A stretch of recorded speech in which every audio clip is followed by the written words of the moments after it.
first inaugural Foreign Labor H-2A training program.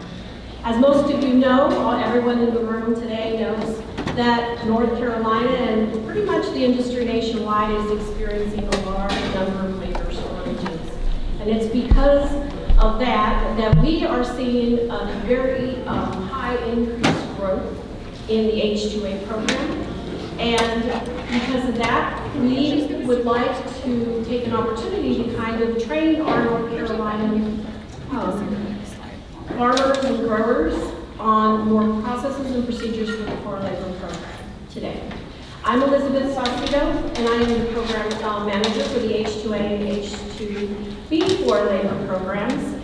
And the staff today has put together what we hope to be an amazing training opportunity and partnership for us in the room today so that we can all learn from one another and grow and try to overcome all of the new changes that have transpired in the last year.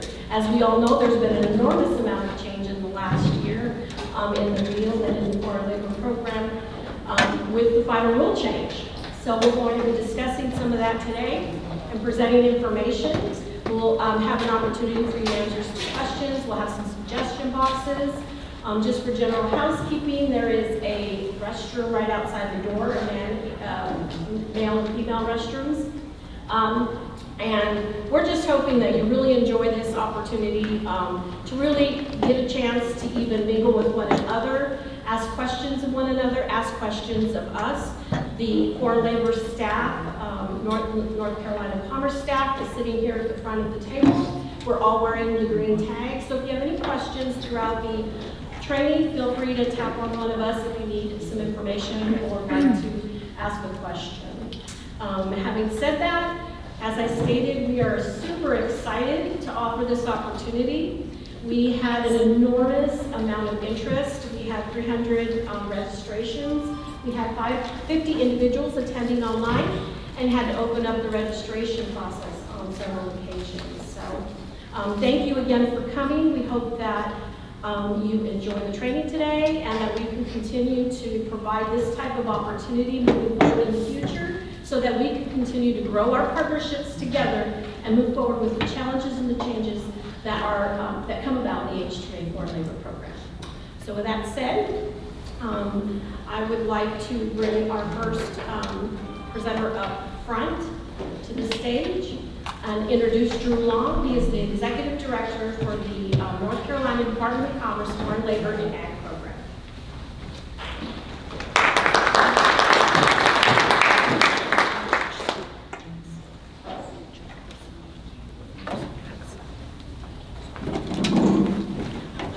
Can everybody hear me all right?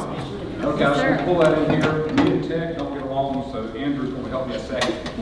Anyway, I'm not going to talk a whole lot. I know they said I'm the next presenter. I'm just introducing ourselves. We're going to have some awesome presenters for y'all today. This training will be solely on the H-2A certification process and really trying to get down to some of these new H-2A rule changes which just came into effect here the last month. So that being said, please understand that I and everybody that's going to get up here today, we are just messengers. We are not the one that did these rule changes. We are not the ones that set the wages. We are just here to bring you a message. I can promise you we have put a lot of blood, sweat, and tears in this presentation to bring you this message in a very timely manner as y'all prepare for next year's filing season. So that you know these rule changes. I bet you can look US-wide, and I highly doubt that you're going to find another training program in the United States that is trying to bring this information to growers in this format in a timely manner to help you prepare for next year's business model. So please just know that we're the messenger here. We are here to assist you. From the bottom of our hearts, we're in it with you. We're trying to help you in your labor petitions. You probably didn't know we existed up until you got this message or to last year, but our agency is here to assist you. Before we get started, we're going to have multiple speakers from multiple different agencies up there. And we all know that every government system is extremely complex. The H-2A system is same thing. It's extremely complex. You got lots of different flavors. And I bet even y'all in the room that have used the system 15 and 20 years don't understand all the different flavors that are dealing with the H-2A system each and every day. It is important that the biggest player in us making this presentation was left off, that's y'all employers. Without y'all employers, the H-2A system wouldn't exist. It wouldn't be a need. Y'all are the biggest key player in this system. Do not forget that. When it comes to government entities, we have USDOL ETA. That is the Office of Foreign Labor Certification. Ultimately, they are chiefly responsible for either certifying or denying each and every labor application in the United States. Next in the list, we have the North Carolina Department of Commerce. We have very commonly been the redheaded stepchild in the labor certification program. I bet most of y'all in here didn't have a clue we even existed. We have been working for you for decades in processing your job orders. To explain it to you, ETA, or an Office of Foreign Labor Certification, operates the Foreign Labor Application Gateway or FLAG system. So once you or your agents apply for labor, it comes to the FLAG system. Once it goes to the FLAG system, it's sent directly to us. This to you may sound like an extra step, and I think the best way to explain it, and our staff's going to explain it in great detail over the next hour, hour and a half, but we are trying to review that petition in its entirety, or that application in its entirety, to make sure that it's accurate and compliant with all state, federal, and local regulations, that it's accurate. So once it leaves our desk and goes back to ETA, that it can be approved in a timely manner. And I think that's the biggest thing that our staff is doing for you, is we're making sure that once that application is put and sent back to ETA, that it can be approved. And they're going to explain it in days. So when we notice stuff on the applications that's not right, a lot of times we can fix those in hours or days to make sure you get your workers timely. When it's noticed at the federal level, it takes longer. Reason being, if they're dealing with 50 states, we're dealing with one. So our workers are working to make sure once that application leaves our desk and is sent back to the FLAG system, that it can be approved in a timely manner. Why is this important to you? Where if y'all want to get your workers, if you've got greenhouse workers coming on February 15th, they're going to do you no good getting there in April. We want to make sure that you get your workers when you want your workers. Next on the list, we have North Carolina Department of Labor. We are very fortunate to have the ASH group with us today. They are amazing people, probably run one of the best housing programs in the United States. They operate under the Migrant Housing Act. They do a really good job. All y'all that have migrant housing are going to see them at least once annually. You probably only hope once annually. But you're going to see them at least once annually to inspect and certify your labor camps. Another opportunity exists with this group. They also are a state plan state. And Beth's going to explain more about this today. Really use them. They are here to help you when they're out there doing their housing inspections. Ask questions. Ask them what safety and health programs you need. Ask them for advice. I promise you, they will give you all the time that you need to make sure that your farm understands all the regulations that y'all have when it comes to OSH or OSHA regulations. And lastly, but certainly not least, are our wage and hour division. So you see up here, we got two USDOLs. Yes, it is very complex. The wage and hour division, and Rick and his team are going to do a presentation at the very end. They are the regulatory arm. So ETA is the certifying arm of these foreign labor petitions. Wage and hours are regulatory. So once these workers come into the United States, they have the authority to regulate the H-2A program, the NITSPA program, or the Migrant Seasonal Worker Protection Act, as well as many other labor laws. I can promise you, Rick has got plenty of work, him and his group. They do not want to go to your farms in the summer. Y'all do not want them on your farms in the summer. They are here to ask questions. You will have Miguel and his team out there. Anytime that you question anything out there, we are all here to help you. Every person up here, regardless of what their positions are here to assist your operation.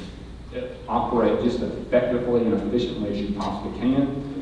With that, I am going to end my portion. And I know y'all will be glad of that. We're going to bring up two of our superstars within commerce. These two ladies process every H-2A job over in North Carolina. They are absolute experts in the H-2A system and processing. They are here to assist you, and I think this presentation is going to be extremely enlightful. And anytime that you have questions, come see us, come ask us, and you'll have our information. Thank you all very much for attending. We appreciate your time.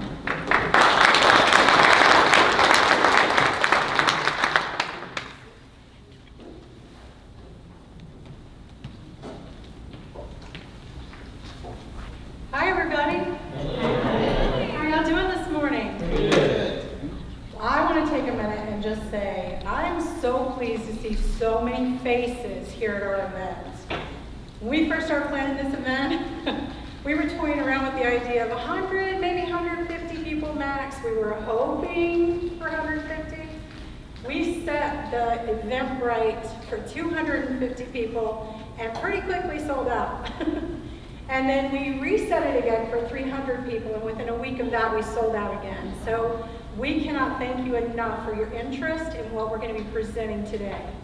We hope that your takeaway is that you understand a little bit more about the H-2A program, especially our partners in the community that aren't as familiar with the program and the process.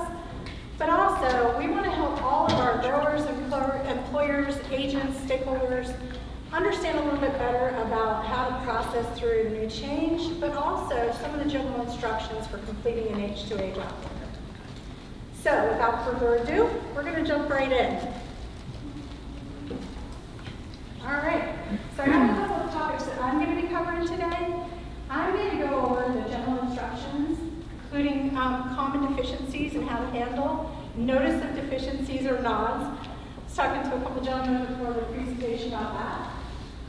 We're also going to be talking about the new adverse effect wage rate and how that impacts stock codes, according to the new time rule that was established in February. We're going to be covering housing, and we're also going to be covering the swap field services. I'm going to be touching on the first two topics. All right. So the H-2A program uses, these are the general instructions for the 790A, 790. So one of the things that we wanted to say to you is you were provided a packet when you first came in. The packet has a lot of documents that are going to help you through this process. So when we're speaking in our presentation today, we're going to tell you where those documents can be. You can step to the mic. You're having a problem putting it back. Is that better? All right. Awesome. So because the 790, 790A instruction packet is so long, we didn't include it into your folder today, but we will be sending a follow-up email to this event, and we will be including that document in there as well, along with some other information that you're going to get from here today. We're going to be talking about timeframes when filing a job order, some of the elements of the 790A especially, common deficiencies. We're also going to go into a little bit of detail about the tax identification numbers that are required for the intrastate portion, which is the labor services, or the labor exchange, which for us in our state is NC Works. This is a flow chart. You can find this on the USDOL Office of Foreign Labor Certification website. It's very useful. It's pretty long, so we're not going to go into it, but this is a step-by-step instruction of how you can get through the entire process. We've included a copy in your packet, but we also have some links to those USDOL websites in your handout with your agenda. All right, so let's go ahead and get started with the 790, 798. Those of you who are not familiar with the setup of the application, there are two sections to it. The 790 includes information about the clearance order information. This is going to have your NC Works job order number, as well as the expiration date for your job order. This is also going to include information regarding the program coordinator who processed your job order. An important note, the email address that's listed in the first section of 790 is our service inbox. When you email that inbox, any of us can access that email. So if you have any questions or concerns, please use that email address so that all of us can respond to your questions. On the right side, what we've done is we've broken down the 790A, which is the actual job order, according to sections. One of the things that we've found is some of the information sometimes is not added correctly into correct sections, which leads to some confusions, which oftentimes will lead to a notice of deficiency being issued. So what we wanted to do is give you some information kind of preemptively so that you know kind of how the job order is structured, but also how that general instructions, it's actually called an ETA 790A General Instructions document. If you Google the document prior to us sending it out in an email, you want to include the one that expires 11/2025, because there's also one out there that's already expired. So that includes the information on the new final rule. This will give you an example. On the left side is an example of the 790. On the right side is an example of the first page of the job order, which is 790A. All right. Timelines are very, very important when processing the job order.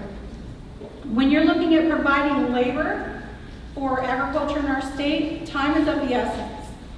Timelines for our job orders are no more than 75 calendar days prior to your date of need for your workers, but no fewer than 60 calendar days.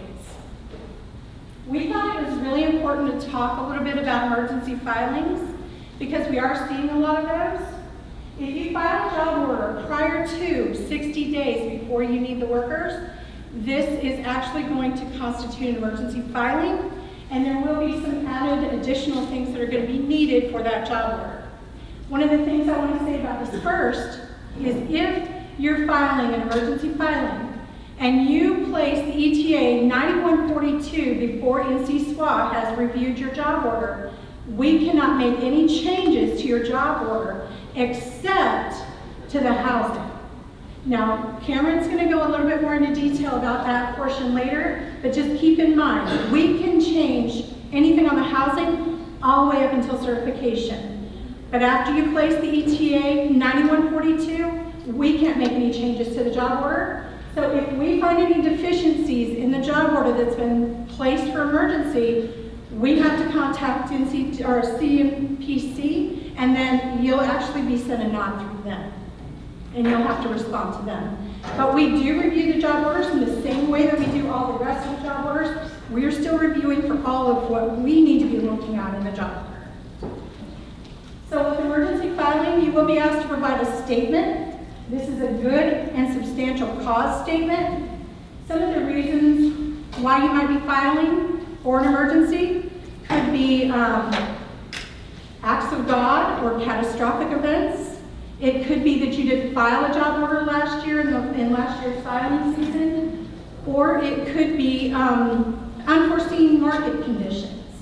But just make sure that you send a clear statement to the good and substantial cause along with any documentation that would back that up.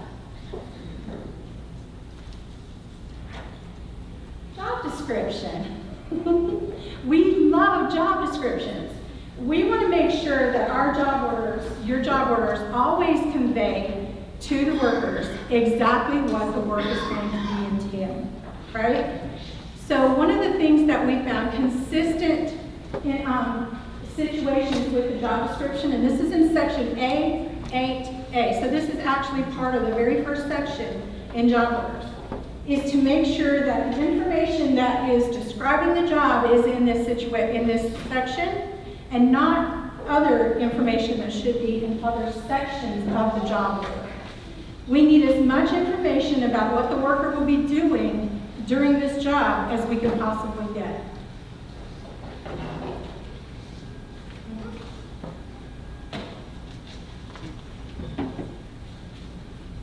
Another thing that's really important about job descriptions, and we're going to cover this a little bit more deeply, is always make sure that the work that's being performed is in accordance to the job order.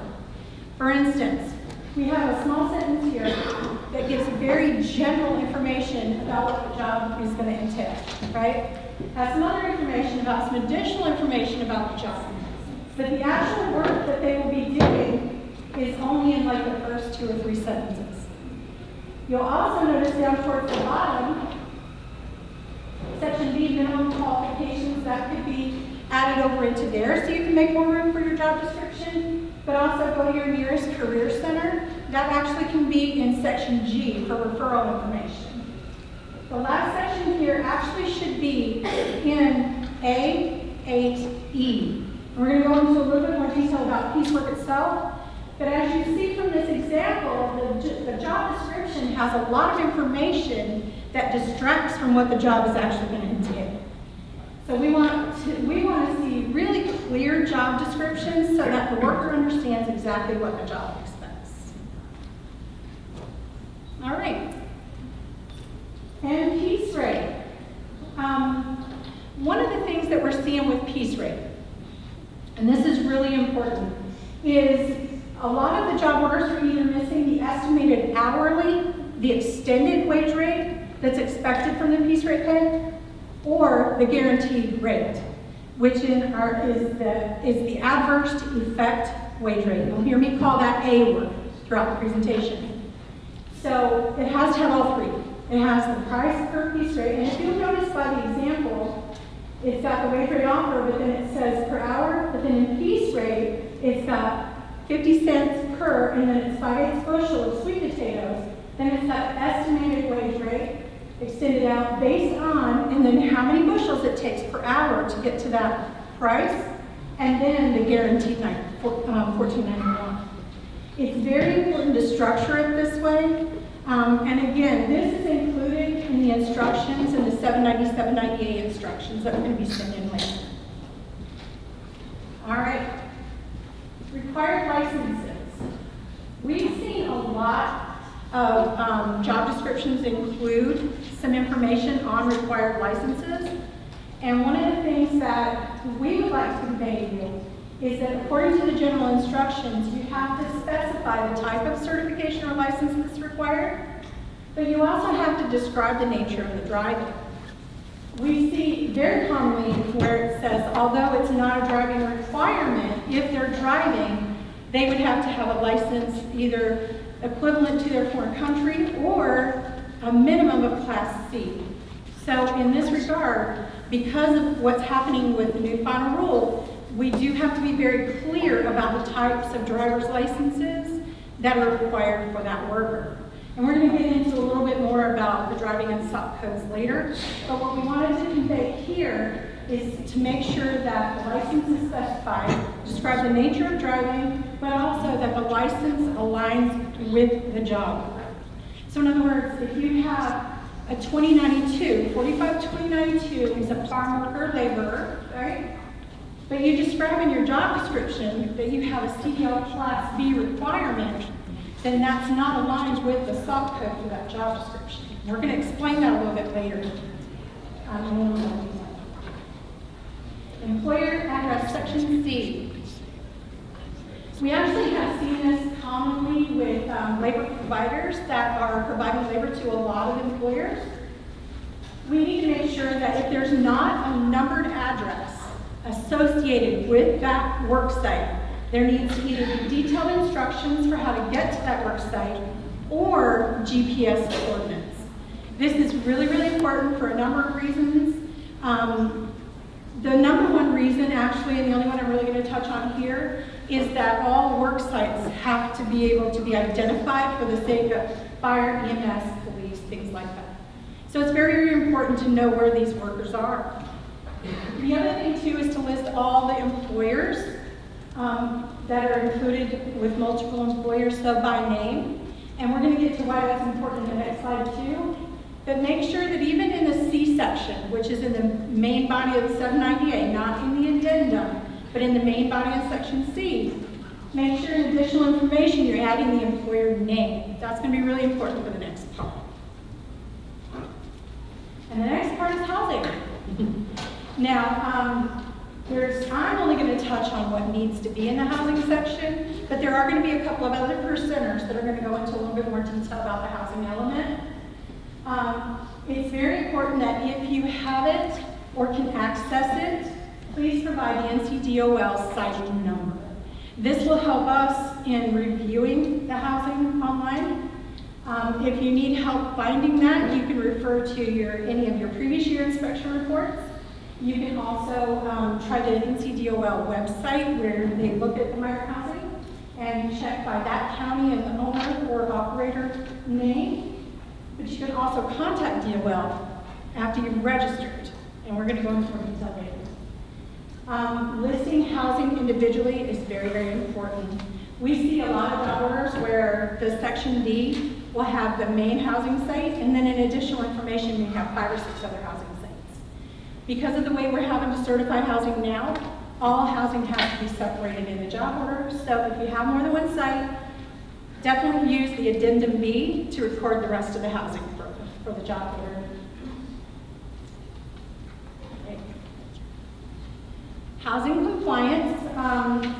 There has been a little bit of confusion back and forth with this. We've been sending a lot of nods recently about this. So if you're looking at employer-provided housing, you're actually going to fall under the SWA authority for us to our review, but you're also going to fall under other state authority for NCDOL and their review. For rental and public, you're going to be looking at local authority. Now this covers for health permits, but you're also the SWA authority and the federal authority. All right. Now, one more thing I wanted to talk about in regards to the housing and the employers before I get into the FDIN and CUI numbers. Going forward, let me just explain what we're going to be doing. We've had some confusion this coming off this filing season where we've had lots of duplicate housing, and we need to make sure that the housing that's on the job order matches an employer on the job order. And if it doesn't, we're going to be asking for share letters or contract agreements for the rental property. And the reason for this is you may have, and Cammie's going to get into a lot of detail, but you may have this housing that's being used by several people and not everyone knows it's being used. So then we as SWA are trying to figure out how to establish whether this is adequate housing or not for the job order. So going forward, we are going to be requesting share letters or contract letters if if one of the employers on the job order doesn't match the sign owner or operator in NCTL. All right.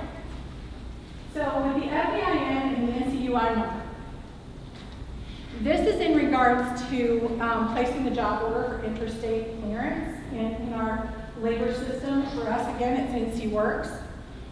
In order for an employer to have a job order placed in NC Works, they have to have an account that's enabled. There's a couple things that are required for that. They have to have an active FEIN, which is the Federal Employer ID number. They also have, for the state of North Carolina, have to have North Carolina unemployment insurance tax ID number. A couple things to think about with this. When we're reviewing job orders, we will review all job orders for active FEINs and UI numbers. We're going to check the account status. If the account status in NC Works is anything less than enabled, if it's locked out, suspended, or terminated, we will be reevaluating all that tax information.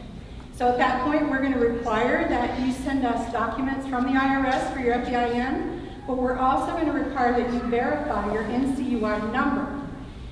If we check, now, one important point about this is NC SWA is limited to how we can verify the NCUI number. We really can only cross-check in NC Works. DES provides information that batches every night. So we can't just check the DES website. And I know that in the past we were able to do that, but we're no longer able to do that. So we need your help with trying to take care of that for us.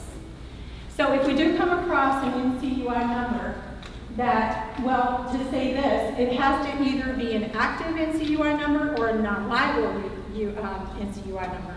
If it's not either of those, then the employer has to apply for a new one. And trust me, that's a time-consuming process. It can take up to 3 weeks to get a new UI number. So what we would recommend is that you be preemptive, and prior to submitting your job order, or maybe in conjunction with it, go ahead and check the status of your NCUI numbers. The other thing too is they don't last for a long, long time. Or if you haven't had any activity for a while, it might be suspended. So very important to check the status of your NCUI number prior to filing the job order. All right. One of the things that I think is really, really important for all of us to say to you today is that we're here to help. I was talking to a couple of gentlemen before, and we were talking about notice of deficiencies. We want you to know that any questions you might have, anything that you feel like you want some clarity on, feel free to ask. You can utilize the service inbox, which is on the first section of 790. You can also reach out to any of us by phone or by email personally in any of our email correspondence back and forth. Don't be afraid to ask questions. We've learned so much by some of your questions. So we just want you to know that the reason why we're doing this, one of the reasons is we wanted to extend that to you and let you know that we want to partner with you all and make sure that the next growing season flies by nice and smooth. The other thing too, we have had several people in the audience, and I have walked around and tried to introduce myself to some people so I can put some names with faces. Most of you know me by email, but we've had lots of instances where we've partnered with you and helped you with an issue in CFPC. So just know that we will help you advocate. Our first requirement is always policy compliance.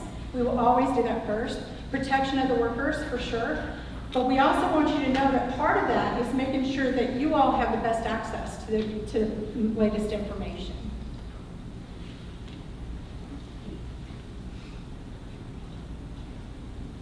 All right, so what are we doing on time? Yeah. We have like 5 minutes for questions based on this section. Any questions? Hi. For the emergency filing, you said, you just looked at it and you said prior to the 60 days. So like, I was thinking if we were in that 75 to 60 day window, it would be considered. That's right. If it's earlier than the 60th day, so like 59 that way, Yeah. towards the first day of the beginning of need. Okay. 60 to 75 is correct. Optimal. And we also have a mic going around for questions. Anyone else? That was a great question, by the way.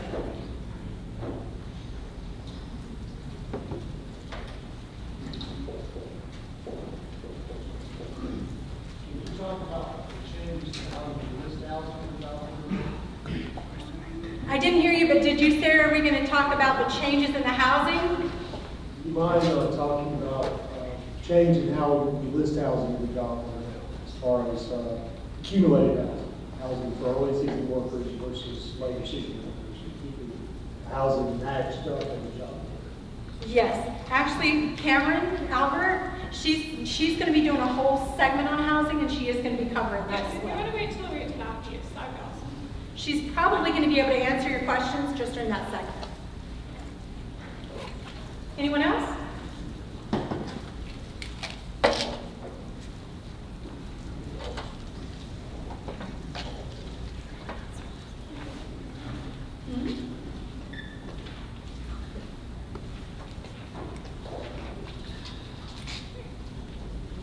All right. The next topic has generated a lot of questions. We've also issued some notice of deficiencies for some clarity on some of the job descriptions. So we did want to spend a little bit more time talking about the new final rule change, SAW codes, which are standard occupational classification codes, as well as the adverse effect wage rate associated with the new SAW code final rule. We're going to be talking about the big six standard ones for agriculture, but we're also going to be talking about higher paying SAW codes, and we're going to be talking about job orders with multiple SAW codes. All right. Most of you know, I'm sure all of you in this room know, that U.S. Department of Labor published a new final rule on February 28, 2023. And this revised the methodology used to determine hourly wage rates for, certain job classifications. What this means regarding wages is we have 6 standard agricultural stock codes, those are the big 6, and those will all be using the A1, all of those. But then we also have stock codes outside the big 6, and those will now be paid according to the latest wages found on the Bureau of Labor Statistics. That's going to be the occupational employment and wage statistics. All right? So this is going to be really important going forward, but all this information can be found on USDOL, and all of you received correspondence on the new final rule in this. I would definitely encourage you to use the information USDOL provided, because a lot of the information we're going to be using is from that. We also have provided you with some handouts that will go over there just a minute. So this is a handy slide that gives you a side-by-side comparison. On the left side, you'll see the big 6 stock codes for agriculture, right? They all pay according to the A-work. On the right side, you'll see other most commonly used stock codes. Now, what's important about this is you'll see that the pay for these is higher than the A-work, pretty much for all of them. There's one of them that's $14 an hour. Really important to note here that you will always have to pay the minimum at the A-work, $14.91 an hour. So in this case, even though 45, 30, 52 pays $14 an hour, you have to pay the $14.91 as a minimum. All pay has to be a minimum of the A-workers.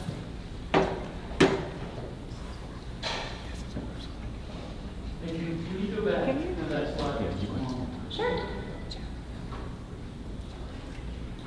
I just want to say also that I see a lot of people taking pictures. We will be sending the presentation to everyone who registered so that you have access to the screens. And in addition to that, for the individuals that are online, we will also send them the information as well. So We also have information on this in your flyers, Yes. especially on the big 6 stock codes. And are these other commonly used stock codes, is that the average for the state? This actually, we're going to go into that. You also have a link in your packet that's going to take you to where you can find the BLS, OEWS. That's a really good question. We appreciate you asking that.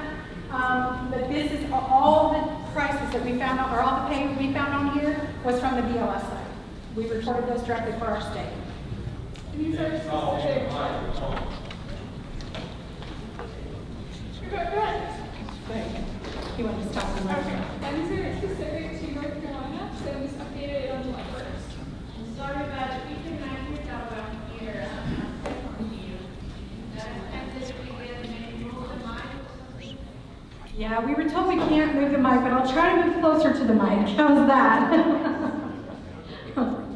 Okay. All right, so what this means regarding job orders. And I will tell you that you're asking me to speak louder so that you can hear, and you're wanting to take pictures is really a good thing. We are really happy that you're interested in this new final change. We want to help you get through this new final change. We want to make sure that you have enough information that you can look at a job description and know exactly what stock code goes with that job description. So we're hoping that by the end of this portion of the presentation, you'll know how to access the job descriptions yourself. You'll know what each job description entails, and you'll also know what we're looking for when we're reviewing your job orders. So thank you for your interest in this. That's really awesome. So what this means regarding the job orders is we're going to be looking for job orders that have multiple stock codes, and we're now going to be including that description into the NC Works job order. When we do that, we'll also notify the employer, and we'll let CMPC know that we've identified another stock code. So it's important for me to say right here that it is not our intention as H-2A coordinators to throw any kind of barriers or any kind of blocks to you being able to get your job order processed. We're going to be reviewing your job descriptions. We're going to be using the platform that I'm going to recommend in a moment, the ONET platform, which is recommended by USDOL. And we're going to be looking at job descriptions if there's ever a vague job description or a question about one, and we're going to be making comparisons. What we're going to be looking for a secondary job code is when we find job description that is associated with this SOC code, but the job description in ONET does not include that information. That's when we would include the multiple SOC codes, right? So again, it's not to make it complicated for anyone. It's to make sure that the worker knows exactly what the job entails. And then the other part of it is, if a higher SOC code is included in the job description, the job order will have to pay the highest rate. And that's for everyone that's on that job order, regardless of the percentage that they're going to be working. And we have some recommendations on how you can maneuver even through that process. Say that again. I'm definitely going to go into more detail. I'm going to explain it here right now. Because that's some of the biggest things that we feel like we need to really talk about. So just before I get into that, let me answer your question, because that's really, really a big point. So let's say we have a job order for a farm worker, 2092. But part of the job description has vague information about driving vehicles, but then also implies that there's going to be a driver's license at a minimum of a Class C. We are going to automatically question for clarification on that. Because a minimum Class C may be associated with 452092, but anything higher is going to be associated with one of the higher job codes. So we need to make sure that we get clarification on the job description and that the information provided is not a farm worker that's going to be doing CDL Class B work. So we really need to separate that out. We have some recommendations on how you can get through that process. One of the recommendations is, and again, this is, USDOL has this on their information that they provided about the new final rule. ONET is the Occupational Information Network. I've been using it for years, and I really like this platform. There's a flyer in your handout, in your packet, that has step-by-step instructions on how to access ONET and how to use the job codes to identify tasks or job descriptions. This is going to be really, really important.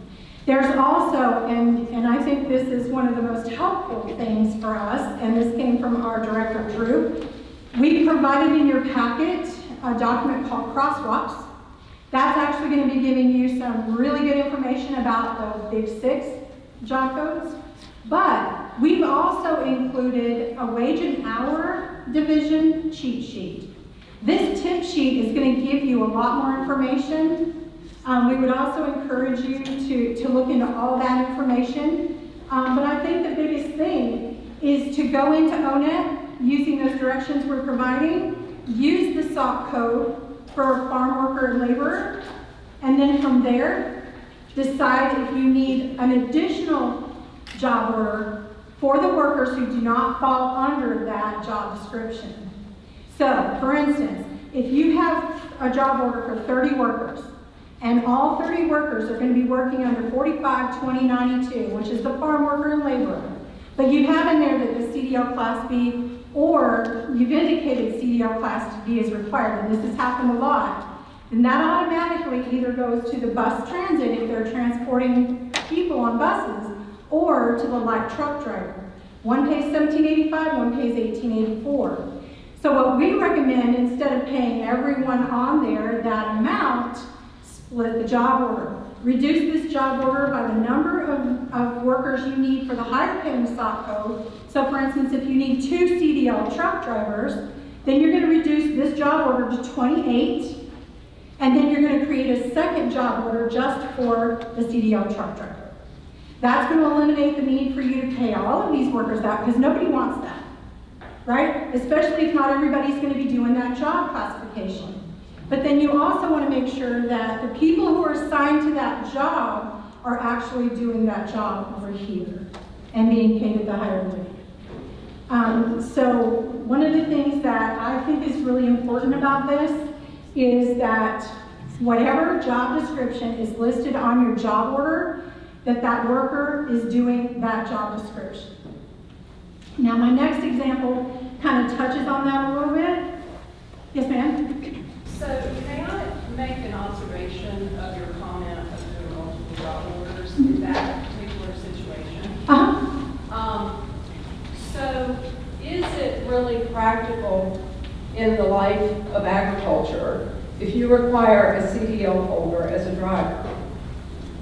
Are they really going to be driving for, let's say, the whole period of the job order that the general workers are? Is that? Well, so that's a really good question. We have discussed that. So even if they're driving a percentage of the time on their job duties, they have to be paid the higher pay order. Okay, but obviously there may not be 6 months of CDL driving. So now the grower is in a situation where they filed a separate job order so that all 30 workers are not paid the higher wage. But now they have these 2 people at the higher wage that can't perform any other duties. Because if they do, then they're potentially in corresponding employment, which then bumps everybody's wage. Well, the good news about multiple job SOC codes listed when you file your 790 or when we are looking at it is if there are other job descriptions in there that are associated with other SOC codes, we're already putting that in there. So if they're also doing 2092 and 2091, then all 3 SOC codes are going to be listed in NC Works as part of the job description. We will have let the employer know, and we will also have let CMPC know. So they're not just limited to that, but if they do any percentage of that job at that higher paying SOC code, their duty has to be that. And the other thing too is for the sake of time, there is going to be like a little bit more time for questions and answers towards the end. We wanted to make sure to get all the way through this. But also, some of this is going to be in regards to regulation and compliance that's going to come in post-certification. So some of it we won't even be able to answer right now. So what we're looking for is SWAT compliance and what we're doing in reviewing the job order to make sure that we're looking at all the SOC codes and how they apply to all the job orders. So thank you so much for your question. So one of the examples that we've had, and this one is kind of clearing itself up a little bit as we've just been doing some notice of deficiencies, is may supervise others. So what I will say, if there is a vague statement that may be associated with a higher SOC code, we're going to err on the side of caution. We're going to just do some more review on it. We're going to ask for some clarification. We are not the final authority in how all of the job orders are set according to the SOC codes. For instance, if we clear this up with you that we've determined that no, they're not going to be supervising others, so they're not going to be at the $29.36 an hour, they're actually going to be directing and monitoring the work of casual, which that is part of 45-2092, then we've cleared that up that they don't need the higher paying SOC code. We can't guarantee that CMPC isn't going to come back and still issue a nod on that job order for another part of the job description. We do the best we can to review the job order, but we're preempted to your certification. What we're doing is we're reviewing to make sure that we're compliant with all the policies and regulations that are applicable to our state. So that's really important. The other thing to talk about here, if you do have a 2092, a farm worker, who, yes sir? I think most of the folks who are here are interested in the late fee. So let me ask you a question if I can get an answer to your last one, because I'm probably not as bright as some of these folks. They probably understood it better than I did. But let's say one of these farmers has 10 workers, and they have a tractor and several pieces of equipment they're moving. They go to the field and do the work. One of them drives a bus and carries the others. They go to work and move it through the field. They're doing the work. Are all those folks who get behind that wheel and move those vehicles classified as drivers? That's a really good question. I think that's what they want to know. I understand, yes sir, and that's why we're doing this. I will help you to understand though. There is a panel discussion that's coming right after this that actually is going to be from Wage and Hour, USDOL, that can answer more of those questions. What we're looking at in job descriptions is to make sure that the job descriptions match what the worker is going to be doing. I do understand why you're asking the questions, and I also understand that question does need to be answered. Well, let me follow that up, because you're not really answering. I'm Yes, sorry. sir. Uh-huh. How much time, is it just a little bit, was it a lot, was it all day? I think that's what they want to know. Yeah, and I agree, yes, sir. So again, any percentage of time at the higher rate, so if you have a CDL requirement on the job order, any percentage of time that that worker works under that job order, the whole job order has to pay for that. That's why we want to give you instructions for how you can avoid that. Then you might have a CDL Class B that also is classified with 2 or 3 other of the agricultural job duties. So then that CDL driver is not limited to just the CDL driving, but they also can be doing other duties that are incidental to the farm, right? So just to try to clear that up a little bit, and I know, I gotta be honest, I know that I'm not gonna be able to answer all these questions for you. Some of them don't even really pertain to the preemptive part. Some of them are more along the lines of what the regulations are, USDOL, ETA, and wage and hour. We have compiled a lot of information and put them into your packets, hoping that that will lead you to some other places where you can do some investigating. We've also tried really hard to set up a panel at the end of this that can answer some of those questions directly. Sir, I will say, I think your question is important. And one of the reasons why we really wanted to do this is we want to partner with you to get to the answers to those hard questions. But we're limited as to what we can answer regarding how the regulations are placed. Does that make sense? So we comply to the regulations, but we're complying to the center regulations. So I would definitely encourage you to stay for the panel discussion and pose that question again, for sure. For the sake of time, if you don't mind, for the sake of time, can we just hold the question to the end? We're almost done. We only have 2 more slides. Awesome. So the other thing we want to talk about on may supervise others is if you have determined that they're going to be directing and monitoring the work of other workers in 2092, and that employer is under a post-certification review, and it's then found that they actually are supervising others, so they're hiring and firing and performing supervisory duties, that actually could create a negative and unfavorable situation for the employer. So we want to help you with this situation so that you understand that whatever is in the job description, whatever stock code is assigned to that, all the job duties are associated with that. So it's just really, really important to know that part especially. And the other part too, and nods can sometimes be a touchy subject, but I'm just going to put it out there. Nods for us are actually quicker to take care of than sometimes nods are at the federal level. So we're going to review your job order thoroughly. If we find something that needs additional clarification, or if we find something that needs a modification, we're going to send it out to you in a timely way. Oftentimes, once that modification is received and we're able to go forward, we can process the job order the same day. Whereas if it makes it up to CMPC at the federal level, it takes longer to get that nod taken care of. So again, we want to demonstrate that we are wanting to help you get through the process as quickly as possible, because we do know that your livelihoods depend on it. Our state depends on it for agriculture. It's very, very important. We're all very passionate about this program. So, and the other thing too, to speak to you, sir, in the back of the room, I'm a policy person. I'm going to be in there digging in policy.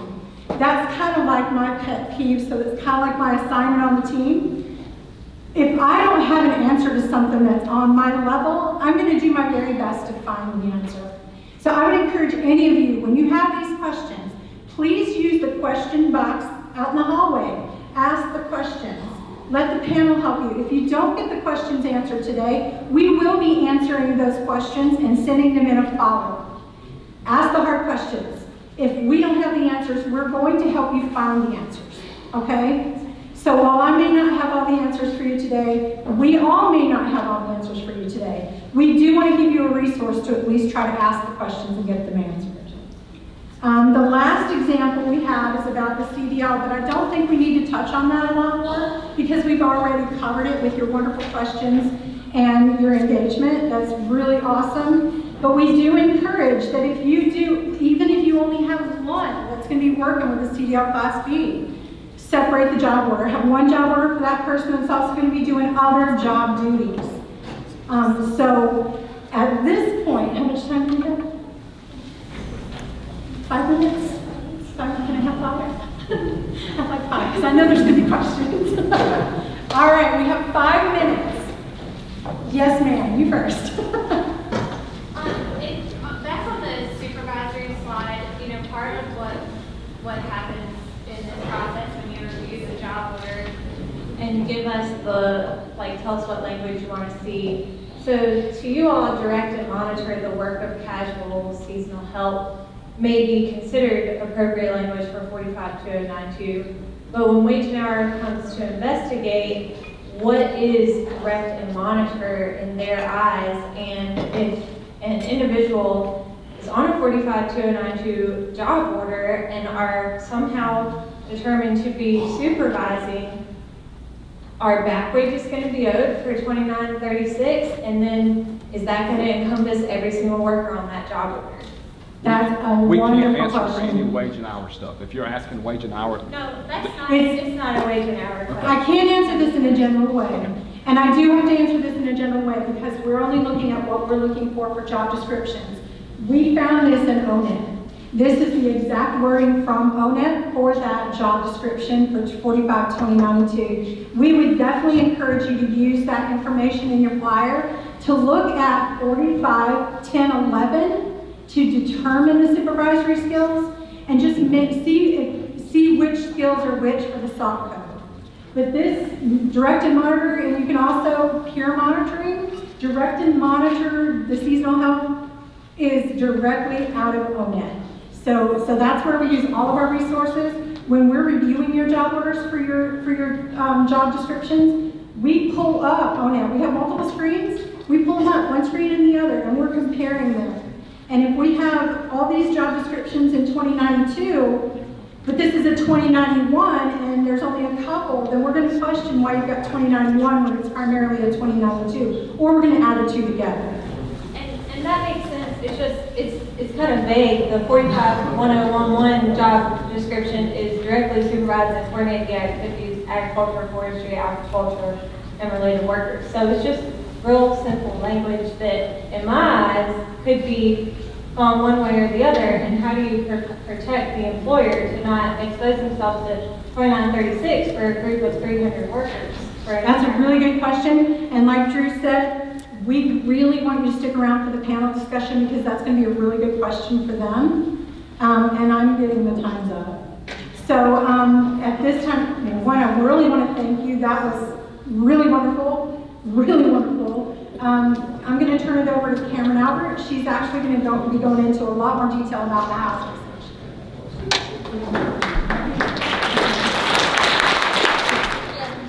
Alright, thank you, Shay. I'm going to try to speak loudly. I speak very softly, so hopefully y'all in the back can hear me. Again, my name is Cameron Albert, and I'm going to be talking about housing today. So we're going to go over a couple of things for housing. We're going to talk about the housing changes, employer-provided housing, rental and public accommodations, so that's your hotel, motel, housing timeline. That's going to be housing timeline for NBC. We're going to talk about re-inspections and recertifications and just go through a couple of scenarios. I'm going to talk a little bit about what CDLs, but they're going to have their own presentations, so they're going to go into a lot more detail about employer-provided housing. So housing changes. So there's been some changes in the system in FLAG. So as Shay said earlier, we can change housing all the way up until the job order has been certified and you've received the certification. So that means while you're working on getting your housing certified, if you are still getting inspected and you find that there's an issue, like let's say the occupancy changes or the address doesn't match exactly what's been registered, we can make that change, and I really suggest you reach out to us, the SWAT, to make that change, because we know the information, as well as there could be a delay with NPC, so we can do that change. As soon as you send it to us, we can make that change. And then there's been a couple of other changes in the FLAG system, so all housing has to be certified for the job order to be approved. Before it was sort of check a box for all housing sites. Now we're carefully reviewing each housing site listed on the job order. So just making sure if it's like if the employer had to remove it or if the employer had to remove it, making sure like that's been noted, making sure each site has been inspected and certified.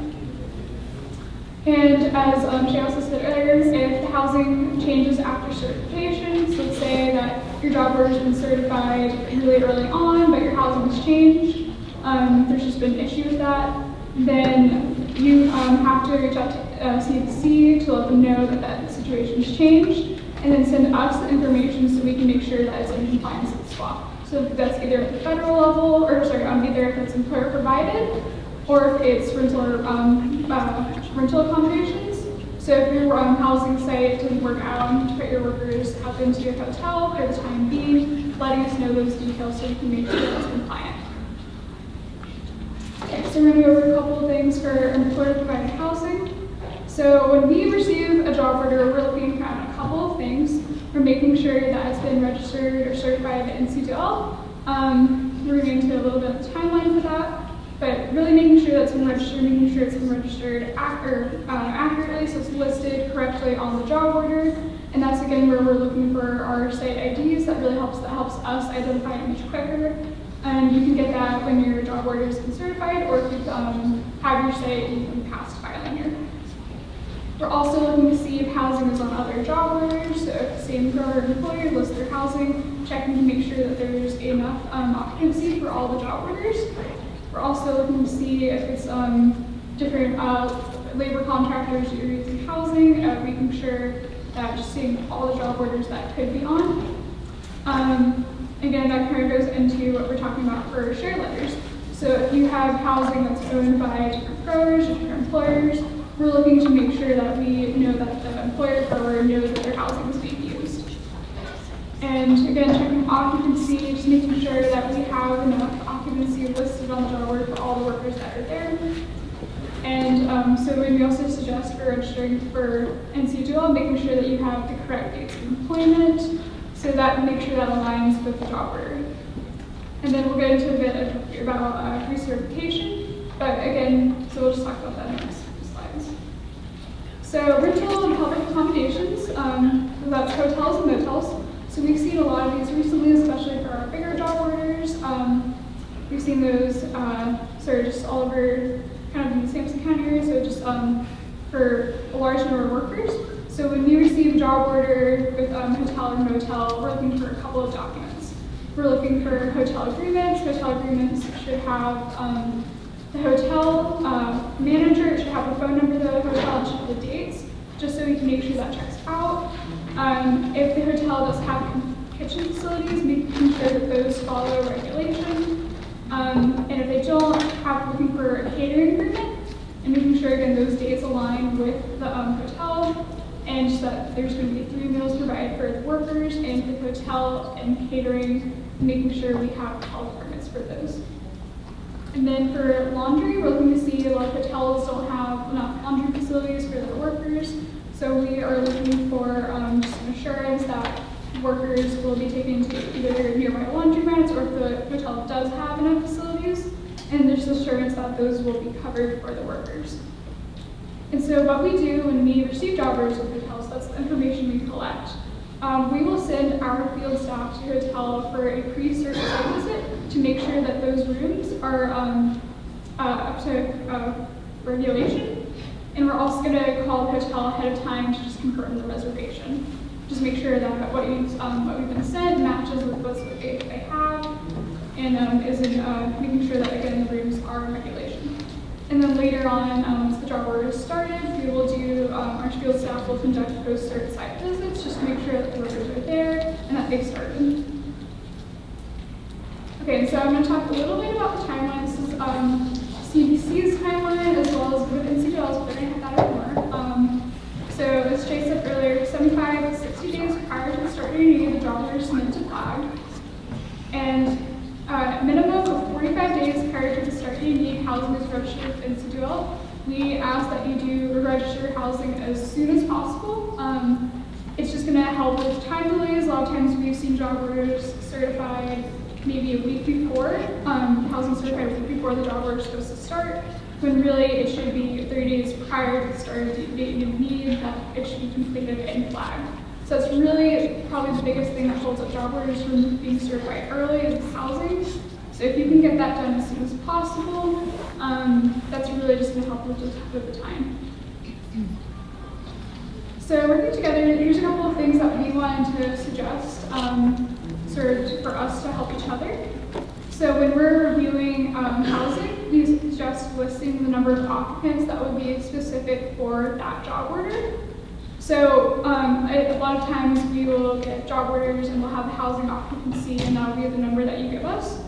So we suggest just putting the specific number of workers that are going to be on that will be staying in housing. So if you have multiple job orders throughout the season and you're using the same housing by adding on, just being specific with which workers are going to be there right now. And this is really important because when, and Kirk is going to get into this for wage and hour, but making sure workers are going to be where it says on the job order, which is the contract.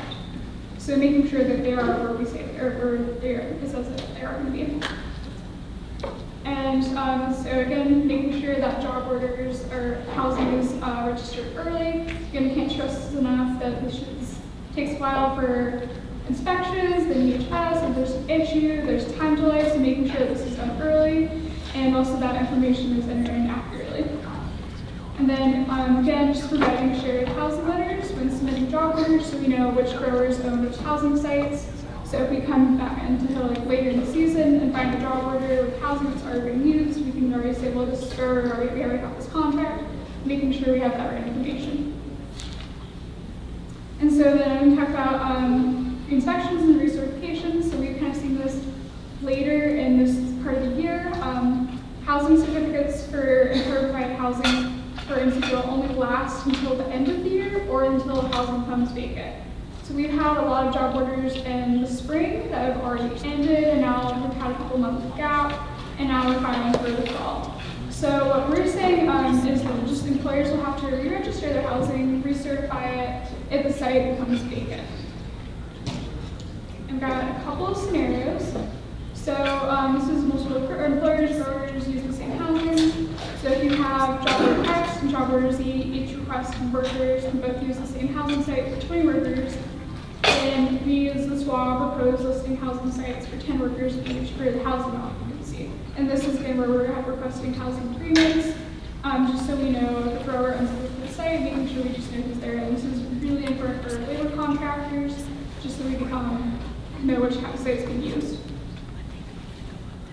And we have, again, the second scenario, so this is recertification. So if housing site A is used on a job order that ended and the site became vacant, the employer sends the same certificate for a job order that starts a few months later. Again, they would have to re-register their site, have it recertified. And again, if this is like, if it's a really short amount of time, I think that's going to be more, but there can also be provisional certificate, there we go. A provisional certificate while for that time period. Yeah, so we're going to take a couple questions.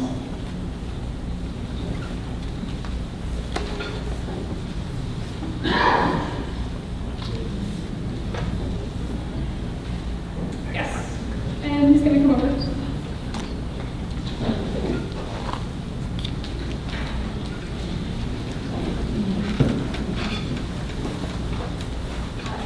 So since the recertification when housing becomes vacant and it goes to order, that sort of thing, could you give us some idea of our housing inspector availability and timeline? Because so often that becomes the delay. And so just how many resources do growers have available to them? I'm going to hand over to Beth, or if she wants to do that, or talk later. Hey, Beth Rodman, North Carolina Department of Labor. I'll be speaking in a little bit. So currently we have 8 housing inspectors that cover the entire state. Recertification is typically, Hey everybody, Beth Rodman, North Carolina Department of Labor. So recertification, what we have seen typically occurs in the summer months. And we have a little bit more availability at that time. The important piece is You get it registered early and you notify your inspector so that we can plan ahead. What happens a lot is that we're notified last minute and it becomes an emergency. And we try really hard to work with you all on that. If we can issue a provisional, we will, but that's the important part, doing it early and getting in touch with the inspector so we can plan for it. But recertification happens at a slower time for us. Does that answer your question? Okay. Any more questions? Thank you so much. Thank you all.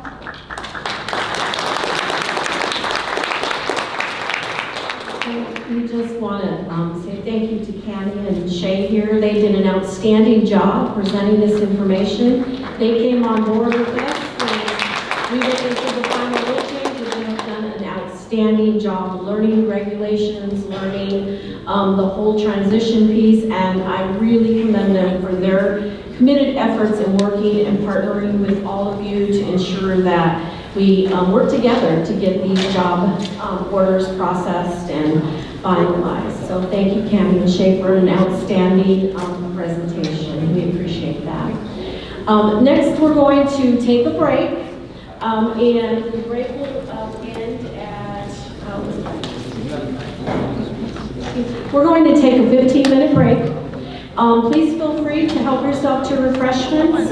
The restrooms are in the back, and we just want to remind everybody, if you have a question that you didn't feel comfortable asking or you wanted to ask more information, there is a question box at the registration table. Please feel free to submit a question in that box, and we will do our best to answer your questions and send them via email. Okay, everyone, we're getting ready to get started again. In consideration of time, we've got a lot to cover still before lunch, so if we can get everyone to take a seat so we can get started and continue with the training.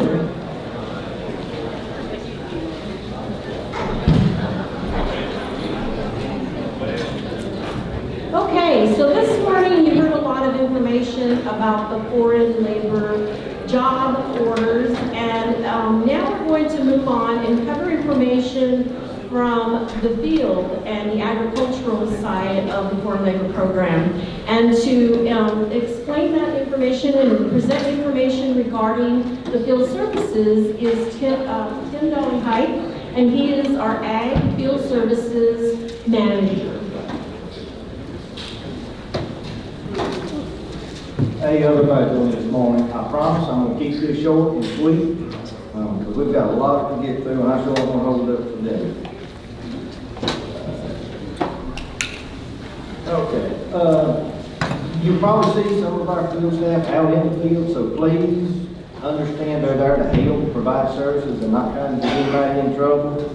So please don't take a shot at them. Just stop for them. But a few of the things we're going to speak on this morning is referrals, our post certification, our field visits, and outreach and employer services.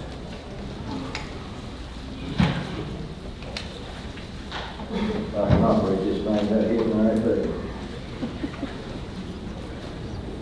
And technology don't mix. Oh, I'll go that way.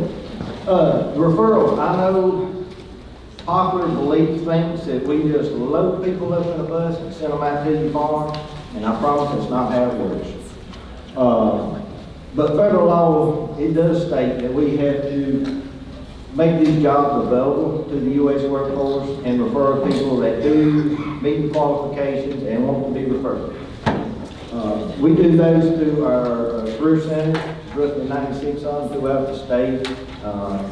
The job orders are listed through NC Works, which is our online job system. If the applicant sees the job order, they request a referral. They'll meet with one of our consultants, and we explain the terms and conditions to them, just make them aware of what they'll be doing. And so many times, somebody will see the $14.91 an hour and think, that's great money, I'm going to do that. They don't read far enough to see this is actually maybe a field crop, Austin tobacco, or sweet potatoes. And so we'll go over those terms and conditions, make sure they understand it. And then after we do it, they meet the qualifications and they want to be referred, then we'll make that referral. And there's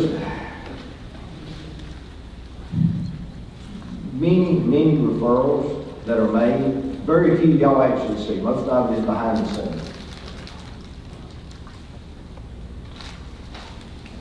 But if a referral is made, and y'all hire them, I should include that on the last slide.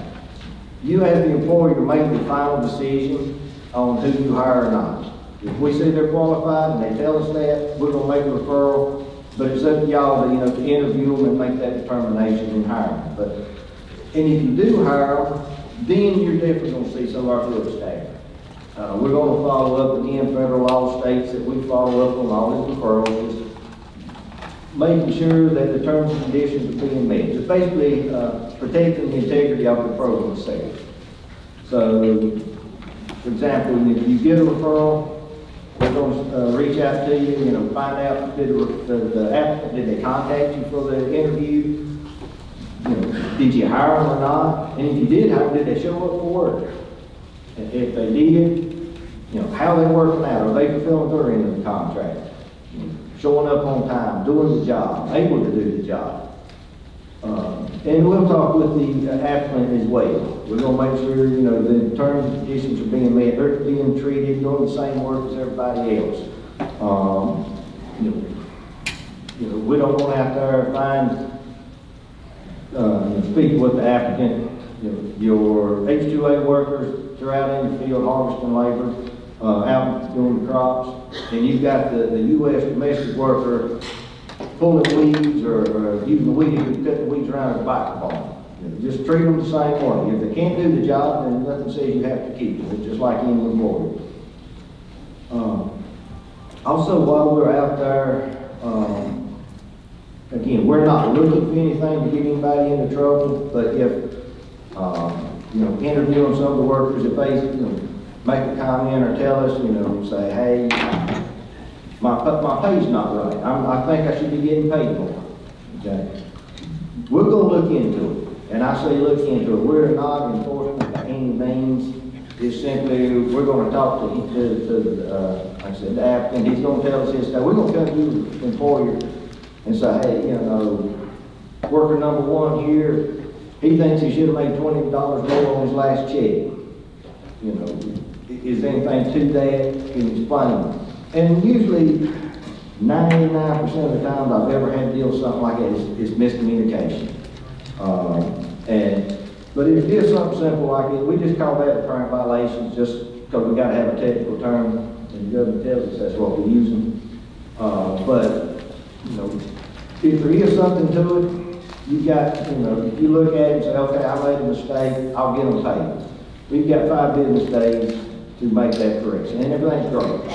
Not some. Now, there are certain circumstances that we do maybe have to, we do have to pass along, like if interviewed workers and they're mentioning, stuff like human trafficking. Then most definitely we have to pass that along. We can't just sit on that and give you time to resolve. And outreach services, we're doing that as well while we're talking with the workers. If it's domestic workers, there might be a lot of employment training services that we can provide to them. If a lot of H-2A workers, we're kind of limited.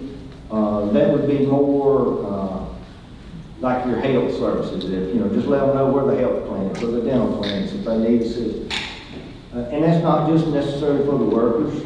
That would be for their families as well. And we provide that in language they understand. Most Spanish speaking is prevalent farm worker language, so we'll make sure that they understand in whatever language they use. Then some employer service. We're not all about the workers. We're actually here to assist employers as well.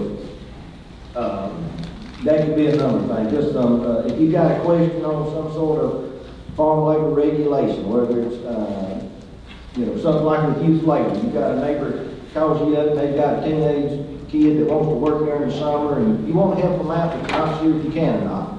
You can give us a call. We'll be glad to try to answer any of those federal regulations, any state that you've got. Now, if we can't answer, we'll put you in contact with somebody that can. And again, I should have said earlier, all these services are free. Your taxes already paid for it, so definitely take advantage of it. Migrant housing consultations. Now, we do not certify housing. All that is NCDOA. But if you've, just for example, you've got a new piece of property and there's a house sitting on it, and you're interested in turning it into a labor camp, we can come out there and, give you a consultation. We can walk through it with you, say, okay, hey, you need smoke detectors or whatever, strings on the windows. We'll walk through it, provide you the information that you need, but like I said, the final decision is ultimately DOL. And then employer services, we left this real big up there on the screen, because there's numerous services available, and really everybody's situation is a little different. We've got a table out in the lobby that's got a lot of brochures on it. Most of that's going to be more for your year-round domestic workers. There's a lot of employment and training, different services, on-the-job training, for example. And you could, the possibility is that you could see some economic benefit. Now, we're not just going to pay you, but like, for example, on-the-job training, if you meet the criteria, and I say again, we'll speak this 101. It's hard to give an example up here for just any situation. But, there is the possibility, criteria right, you could see some assistance to help pay their salary while they are training. But again, like I said, if you're interested in that, just flag me down. I need to walk around here somewhere, or we've got all that information on the table. And finishing up, I told you I'd keep this quick. Here's just a map of our AECs throughout the state. You can see where you're located, see who you need to contact. Their contact information is in your packet. Most times sitting on the back wall, I'm going to wave a little bit, put y'all on the spot. Yeah, they don't like it. But anyhow, reach out to them. Like I said, we're there to help. And just like I said, please, just don't take a shot at them, because they're not looking for anything to get you into trouble. And it's quick, because we got a lot to cover today. So, any questions?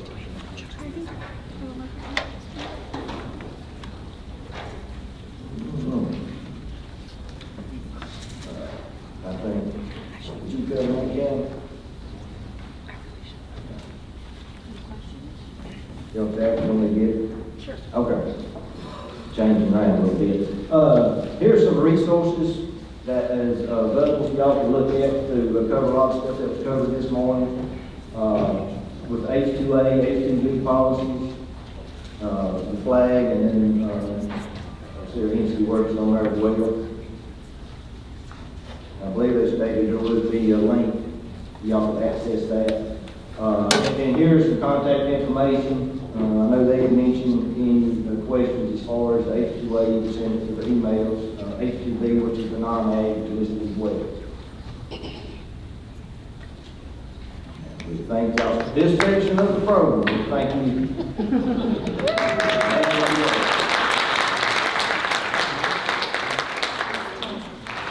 Next up, we have Beth Rodman with the North Carolina Department of Labor. She really doesn't need an introduction, but she is going to talk about housing and a little bit about the rule changes and stuff that we can all be more proactive on to make sure that our petitions get certified in a timely manner. Come on, thank you, Beth.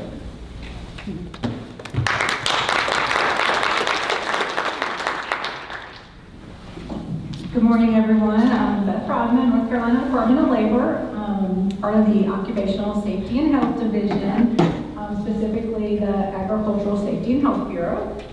I know many of you in the room today, and while we do a lot here in the state, I'm going to try and keep it brief to how we interact with you all as it relates to bringing in H-2A workers. I am going to cover a couple safety standards just because that's what we do. So what is our role here in North Carolina? So one, we enforce the Migrant Housing Act, which was enacted in 1989, which includes inspecting and certifying all employer-provided housing in the state. Okay, so we, during December and June, that's our very busiest time, we do a lot of inspections at that time, and I have 8 inspectors that do that. We also enforce the occupational safety and health standards that apply to farms and agricultural operations, and we conduct training. We do outreach training with farmers and farm workers, farm labor contractors, so those are kind of our 3 roles. Just to give you some stats, in 2023 we received just 2,100, a little over 2,100 housing registrations. We've conducted over 2,000 to date, and we've issued 1,978 certifications. Now, as I said, I have a staff of 8 inspectors and 2 administrative staff doing all of this work. This is our district map. All of the counties that have a color associated with them are where we have registered housing. I think we're in about 87 of the 100 counties, so we cover a lot of ground in a really short period of time. The counties that are white or light gray, that don't show any housing registrations, it doesn't mean that there's not migrant housing in those counties. It's just that we don't know about them yet. Part of what we do is we look for those, and you do not want to be on the other side of us not knowing about you. So we encourage you to register if you have housing.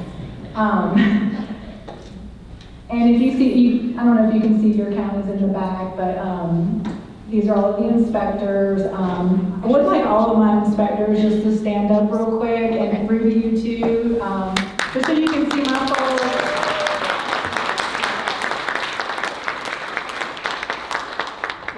They're pretty awesome. So, and we're going to be around if you have questions. I'm not going to get into a lot of details about what migrant housing inspections entail, but we are here to help you through that and give you all the information you need to be successful with that. So who is covered by the Migrant Housing Act? So anyone who provides housing to 1 or more migrants employed in agriculture on a seasonal basis. Also covers anyone who owns housing used by migrants, whether they are your employees or not, or anyone who makes arrangements to use someone else's property to house their migrant employees.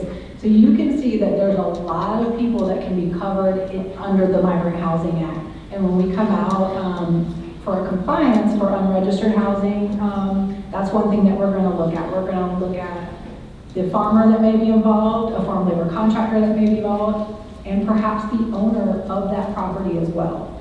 So, and we do have the exception. I know everyone's talked a little bit about hotels and motels. The law excludes from our coverage commercial lodging such as motels and hotels open to the general public and owner-occupied homes. So we do not, if you call us and say, hey, I'm gonna put my workers in a hotel, we're gonna tell you, reach out to Commerce, they're gonna walk you through the information that you need to submit to do that, and we'll send them an email letting them know we will not be conducting an inspection. So what does this mean for all of you? What are you required to do? So if you own, operate, or facilitate the use of migrant housing, the housing must be registered with us, okay? Now, the Migrant Housing Act only requires that you register the housing 45 days prior to your expected arrival date. Well, guess what? That does not work for the H-2A program. It's not enough time. You've already heard that you need to file that job order between 60 and 75 days. And it needs to be certified, so that's inspected and certified at least 30 days before your workers can come. So if you register 45 days, that essentially gives my staff 10 working days to do your inspection. And that doesn't even take into consideration if there's violations. So what we recommend is 90 days would be really great. And great for you all. I mean, at the end of the day, we want your workers to get here on time, and we want your workers to have housing that complies with the standards. So the earlier you can register, the better. Law only requires 45 days, but that is at your own risk. Just gonna say it like that. Like we do the best we can. People that register early tend to not have emergencies. So register as early as you can. And keep in mind, one thing that I think people sometimes forget is once an inspector comes out, they're gonna do your housing inspection. If you have questions about what you need to do to prepare, they will walk you through that. We'll send you a checklist. Walk through your site and get it ready. The worst thing that happens for us and for the employer is when we show up and they go, I haven't been in here yet. Well, we all know that when that happens, there's going to be lots of write-ups. And realistically, we're under so much pressure during that time that if it's really in bad condition, we're going to walk away. And we're going to say, you know what, we have other growers in the area that are ready for their inspection, and we're going to spend our time getting them inspected and certified because they've done their part. So please do your part. Go in there, get it clean, get it ready, because at the end of the day, that's really going to help you and make sure your workers get here on time. But one thing people forget too is that once you're inspected, if you have violations, one, there are they're not citations, there's no penalties at that time. It's just us telling you, this is not in compliance, and we need you to fix it. We'll talk to you about how to fix it, and then we'll submit documentation showing that you have, and then we're gonna certify you. But your workers cannot move into any house until you either have what we call a provisional certificate or an actual housing certificate. If you're not sure if you're certified, call us. You can also access your information on our website, but call us and we will let you know so that you don't put yourself in a position where you are potentially out of compliance. Important reminders for registration process and just your inspections. Your registration information needs to be accurate. And it should match your job order. This has been talked about a couple times, but arrival departure dates. We schedule inspection activity based on those arrival dates, knowing that the majority of the growers and farm labor contractors in North Carolina are working with the H-2A program. So we know that they need to be inspected and certified 30 days prior. That's how we're scheduling our activity. So if you put a July 1 arrival date, but in fact your job order says June 1, we're not even considering you because we're working with growers that have registered their housing or farm labor contractors that have registered for that June 1 date. That's how busy we are. So make sure that your arrival departure dates are accurate, addresses are really important, and everything that's listed on that job order should match your housing registration. If it's your first time, call us, we'll help you prepare. Another really important piece is that if your house is on a well and or a septic, you've got to contact the county health department. They are also very short-staffed and they are responsible for inspecting the well and septic. And they're going to do a report for you. So when you register with us, which we're hoping is like 60 to 90 days, you want to be calling your county health department as well to get on their list. It will hold you up, and we cannot certify you without that report. If you are connected to town water and sewer, you just need to submit a water bill for us. Anyways, that's an important piece because we hear from a lot of growers that go, can you help us? We don't have that report, and we cannot. There's nothing we can do without that report, even if you've corrected all of the violations.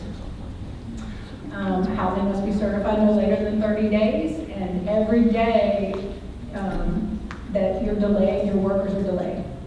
People call and they go, my workers are getting delayed, and I go, I do. It's every day that you're not certified, it's another day. We don't want that for you, but you have to do your part as well. And please be responsive to phone calls and emails from my staff. If there's anybody in the room that has not worked in North Carolina before, I've talked to a lot of agents that, they work in other states or contractors from other states, and things work a little differently. And the SWA sometimes does the housing inspections, and the agent schedules all of that. Here in North Carolina, we are scheduling housing inspections with the grower or with the farm labor contractor, whoever's responsible for that housing. We're not working with agents to do that scheduling. And it's important too, because we are the OSHA enforcement agency in the state. So you guys need to, we want to make sure that we have FaceTime with you and help you understand what your responsibilities are. So, like I said, I'm going to talk about some regulations that are really important, but they're going to be brief. And if you have questions or want to talk with my staff about anything else, we'll be happy to go through it. But Tim earlier was talking about field checks. And I want to just back him up when he said, they're out there to help you. So they are. Their staff may stop and do a field sanitation check, which falls under our jurisdiction. If they ask you to make corrections, that is your best opportunity to do that before it gets elevated to my group. So if they come out and do a field check, they're saying, hey, that you're out of compliance, we're going to give you some time to fix it, go ahead and take care of that. Otherwise, they're going to elevate it to us. And when we come out, we are regulatory, and if it's not in compliance, you will likely receive citations with monetary penalties. So they are really there to help you make sure you're in compliance. But field sand, if you have workers doing hand labor in the field, planting, harvesting, pulling weeds, chopping, anything besides operating a tractor or a piece of equipment, you've got to provide portable toilets, okay, with hand washing facilities. So that's water, soap, single-use towels, and they need to be clean and serviced and within a quarter of a mile. Every time you have workers in the field, no matter what they're doing, they need to have drinking water, okay? Cool drinking water in sufficient amounts. And that brings me to, and we do field sanitation checks all throughout the season. So you can expect to see us at some point. Make sure that you're in compliance with that. Put somebody in charge to refill the water. Keep extra cups in the vans so that if it runs out at the station, you have some in the van. Water's really important because we see a lot of heat stress cases every single year in North Carolina. Most of those result in fatalities. So prevention is key. There's a lot of talk at the federal level and at the state level about potential heat standards.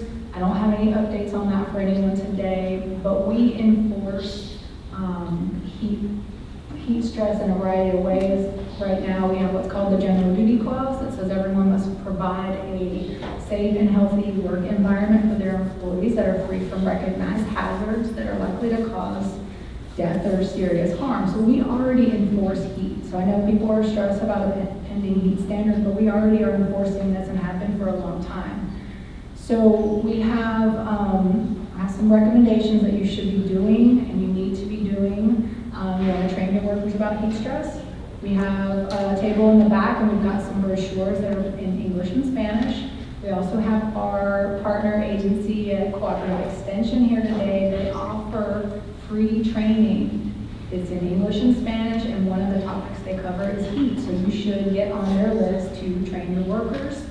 Acclimate your workers. What does that mean? When your workers are coming in, if they're coming in March, they're going to naturally adjust to the temperatures, right? Because they're going to be here, it's going to slowly get warmer. If you're bringing workers in July and you start working them Monday morning, let's say they get here Saturday, they start Monday morning, and you start working 12 hours in the field, and it's 100 degrees, maybe it's 110 with the heat index, they are not adjusted to that temperature and cannot work that amount of hours in direct sunlight.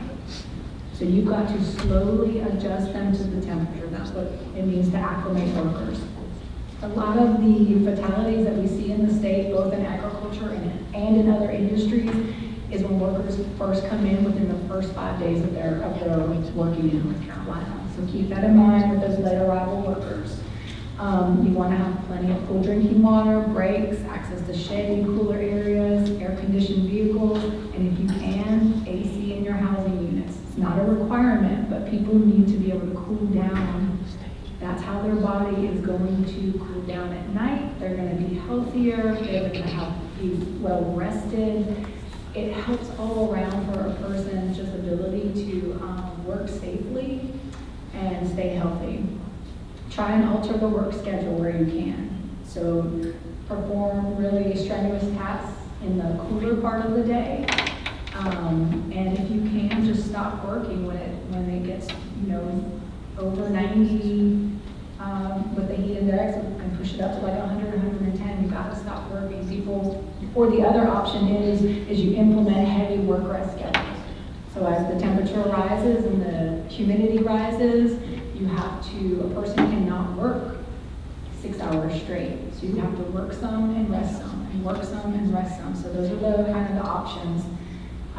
We should create a reporting process for sick workers and develop first aid and emergency response procedures for workers exhibiting symptoms of heat stress.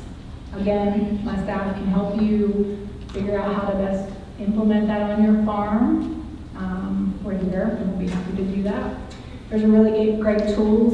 If you Google the Ocean NIOSH Heat Safety Tool, it's a free app. It's going to ping your location. It's in English and Spanish, and it's going to tell you what the day looks like, help you plan outdoor work activities based on how hot it feels, right? It's not just about temperature. It's temperature and humidity is your heat index. That's how hot it feels. And they'll give you hourly forecasts specific to your location. And it also covers like signs and symptoms. I would encourage your workers to download this app as well, and they can use it in Spanish. That's all I had to cover today. We do a lot more. I just mainly wanted you all to know who we are, how we interact with all of you. If you have questions about compliance or anything that I've covered, I'm happy to answer those now, or if you want to wait till a break, we can do that as well.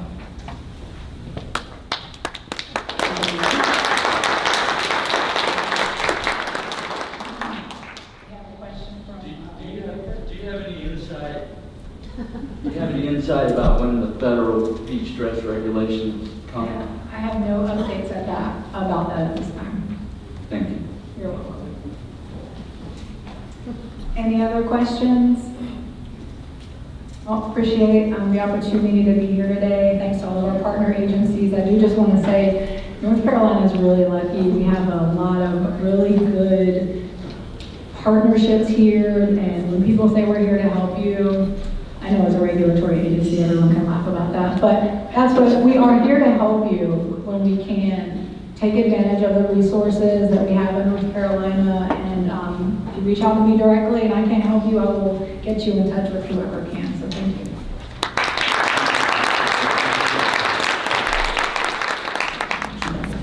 Thank you again, Beth, for the awesome presentation. Cameron's going to set with the very last presentation before lunch. I want to talk to you a little bit about the Q&A panel we have. We think this is going to be extremely important this afternoon. I think that most of y'all actually came to this panel discussion. This is going to be y'all's chance to ask these questions to Wage and Hour and to some of our labor providers in here. Very intricate questions about applying for petitions next year. These regulations are going to change things. Go ahead and ask. We are here to help. I promise you, everybody in this room has put lots and lots and lots of hours in here to provide you this information. You will not find it in any other state across the United States. I think we're the first in the country that's done it. We did it for you. We didn't do it for us. We didn't do anything else. We did it for y'all to provide y'all the most relevant information so y'all can make smart business decisions. Please, please, please utilize the Q&A panel this afternoon for what they're intended to. Ask these questions. Can't promise you we're going to answer them all, but we're going to try our dangest. If we can't get the answers today, we will get them to you in writing at a later time. So please, please, please utilize this resource. Last presentation before lunch, we have Erica Peterson and Veronica with NC Agribusiness and Stronger Together. And I think she is very, very, very excited about what they're going to introduce. And I am not going to spoil it because she got a smile on her face.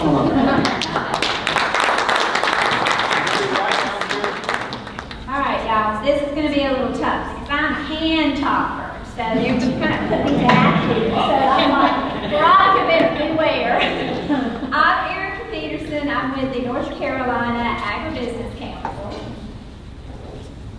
morning. I'm Veronica Ospina with Stronger Together. And we have prepared this presentation in English. I'm going to pass to Spanish quickly. Hemos preparado esta presentación en inglés, pero al final, si tienen algunas preguntas, por favor vengan y nos pueden preguntar y podemos platicar más sobre lo que vamos a compartir. Gracias. Okay, so talking a little bit more about Stronger Together. Stronger Together is an international nonprofit organization whose mission is a world where really we are providing training and services for farm labor contractors so that workers can have the best employment experience. We work in various countries, and as you can see on the map, we are focused in the Americas, in the U.S., and in Mexico. And North Carolina Agribusiness Council, 3 guesses where we're located, North Carolina. And the purpose of the Agribusiness Council is to represent the entire industry of agribusiness. So it's everything from your food, that comes from the land, all the way to the consumer at the retail side. So we're looking at the entire spectrum. That's the membership of the Agribusiness Council. And we want to advance the industry for all players who are in that sector, from farm workers, farm labor contractors, growers, etc. So it's it takes all of us. So about a year ago now, we announced a strategic partnership, Stronger Together and NC Ag, with the goal to increase responsible recruitment practices and employment practices through education for farm labor contractors. And part of that education led us to the idea of creating a National Farm Labor Contractor Association focused on responsible recruitment. We're going to tell you a lot more about it in just a few minutes. We're very excited. This project is funded by the Walmart Foundation. And so the training and education component of what we're working on is to create a certification program. And I see some familiar faces in here today that have gone through the training and education, that program that we did in December. And some of this obviously for y'all will look very familiar in terms of the components, but it is an emphasis on each of these different sections. Now, we will have to update things from the December based on today's information and presentation. And so we will be working on that. We've been here and taking notes as well and making sure we understand everything. But we are focused on each of these different components, and the goal is for you as a farm labor contractor to be able to be in compliance, to know what you're supposed to be doing and not doing. And the analogy, I love analogies. The analogy I always use with everybody is, I'm not real good, there's no highway patrolman in here, is there? I'm not real good at the speed limit. I got a lead good. But at least there's signs out there that tell me what I'm supposed to be doing. And so I do try to follow the speed limit. What I've always found is that everybody in ag, you need to know what the rules are. You need to know what the speed limit is. And if you start getting a little bit, of a lead foot, you ease up because you see the sign. And that's the purpose of education and training, is to keep you in compliance so that you don't get that lead foot going too bad. You can ease back up and get back in compliance. And so we're announcing here today a follow-up education and training program. It's a 2-day in-person training. It's September 13th and 14th. And it's AgSafe. Natalie, raise your hand. Natalie with AgSafe. They will be conducting a majority of the education. AgSafe is certified in California to do very similar training and education. And so they know what they're talking about. And they've been doing it for years, and then Stronger Together, they have their program that's also included, which they've been doing for many years as well internationally, and are bringing here as part of this program that we're creating here in the U.S. Yeah, no, I think the key about this today in person is there will be certifications that are issued at the end of it. So that will be a way to demonstrate the training component to any of your stakeholders. Space is limited, so please sign up early. Please share with your colleagues about this opportunity. In the event that you cannot get into this training because space is limited, we are offering an online workshop, which is really an introduction to the 2-day course. This does not have as much limited space, so if you're not able to get into the 2-day training, please go online and sign up for this training. It's via Zoom, it's just 2 hours, and it's your entry pathway into the rest of the curriculum. And it is also offered in English and Spanish. The 2-day live training will also be offered in English and Spanish. And both are free. There's no cost for farm labor contractors to participate. And there was a flyer that was up at the front that had the email addresses for both of us for you to RSVP to in case you want to participate. So that's the easiest way. That way we get all your contact information and hopefully get email addresses. Okay, so here's the big announcement. We are very pleased to announce the formation of a new association. I refer to it as AAA LP, American Association of Ag Labor Providers. And what we are doing with this association is creating a place for farm labor contractors to have a voice. It's to change the thought process in terms of just farm labor contracting as being just what happens on the farm. There's also the recruitment side, there's providing of transportation, providing of housing, all the things that you're supposed to be registered for. It's not just supervising out on the farm. It's the whole component of everybody. So this is the Ag Labor Providers American Association, and American constitutes American, not United States, American, North America, South America, Central America. It's the American Association of Ag Labor Providers. What I'm hoping will be known as AAA LC.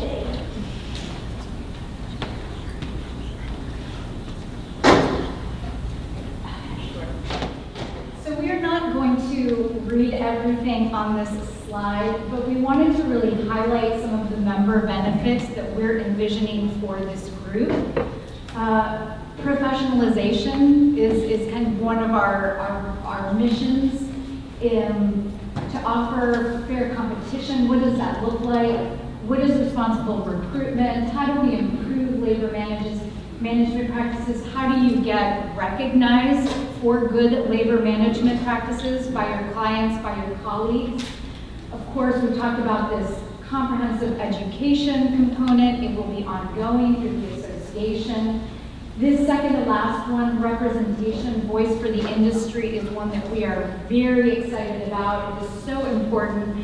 When we had the last 2-day in-person training last year, and again with some familiar faces in the room, when we first presented this idea of an association, the one theme that kept coming up was we would like to have a voice in the industry. We would like to have a united voice. We want to be represented. And so that is an element that we're bringing into the Creation Association. And of course, reputation management. Let's elevate the reputation of all the stakeholders in the industry. And so I mentioned the flyer that was at the front. I've never been told to speak up, so this is interesting. There was a flyer for you to pick up. What's the next step? It's get involved. It's get registered to receive the AAA LP news and information. It's sign up for the 2-day meeting, and in the event if you're not able to get into the 2-day, the one that's coming up right here in September, like I said, we do have the online that at least is a way to get, I hate this expression, but onboarded. It gets you into the process until you can get for the full training. And with that, thank you.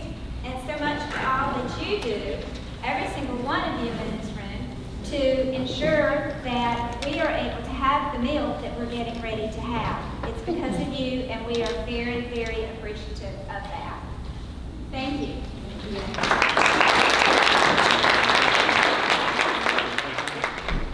Y'all are getting close to lunch. This is a good thing. I'm just going to spend just a few seconds. First and foremost, thank all the growers in here that attended the training this morning.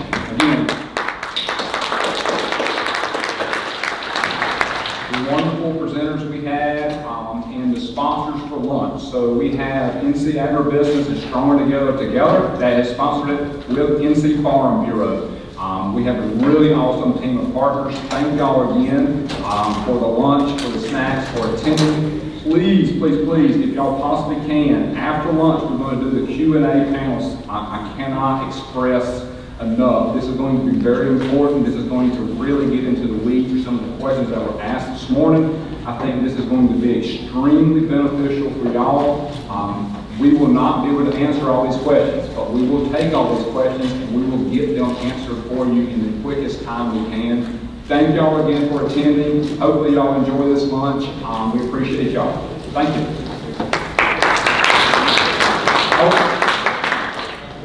We got Mr. Spivey coming. He's going to tell y'all how to get lunch. How the lunch line's going to work.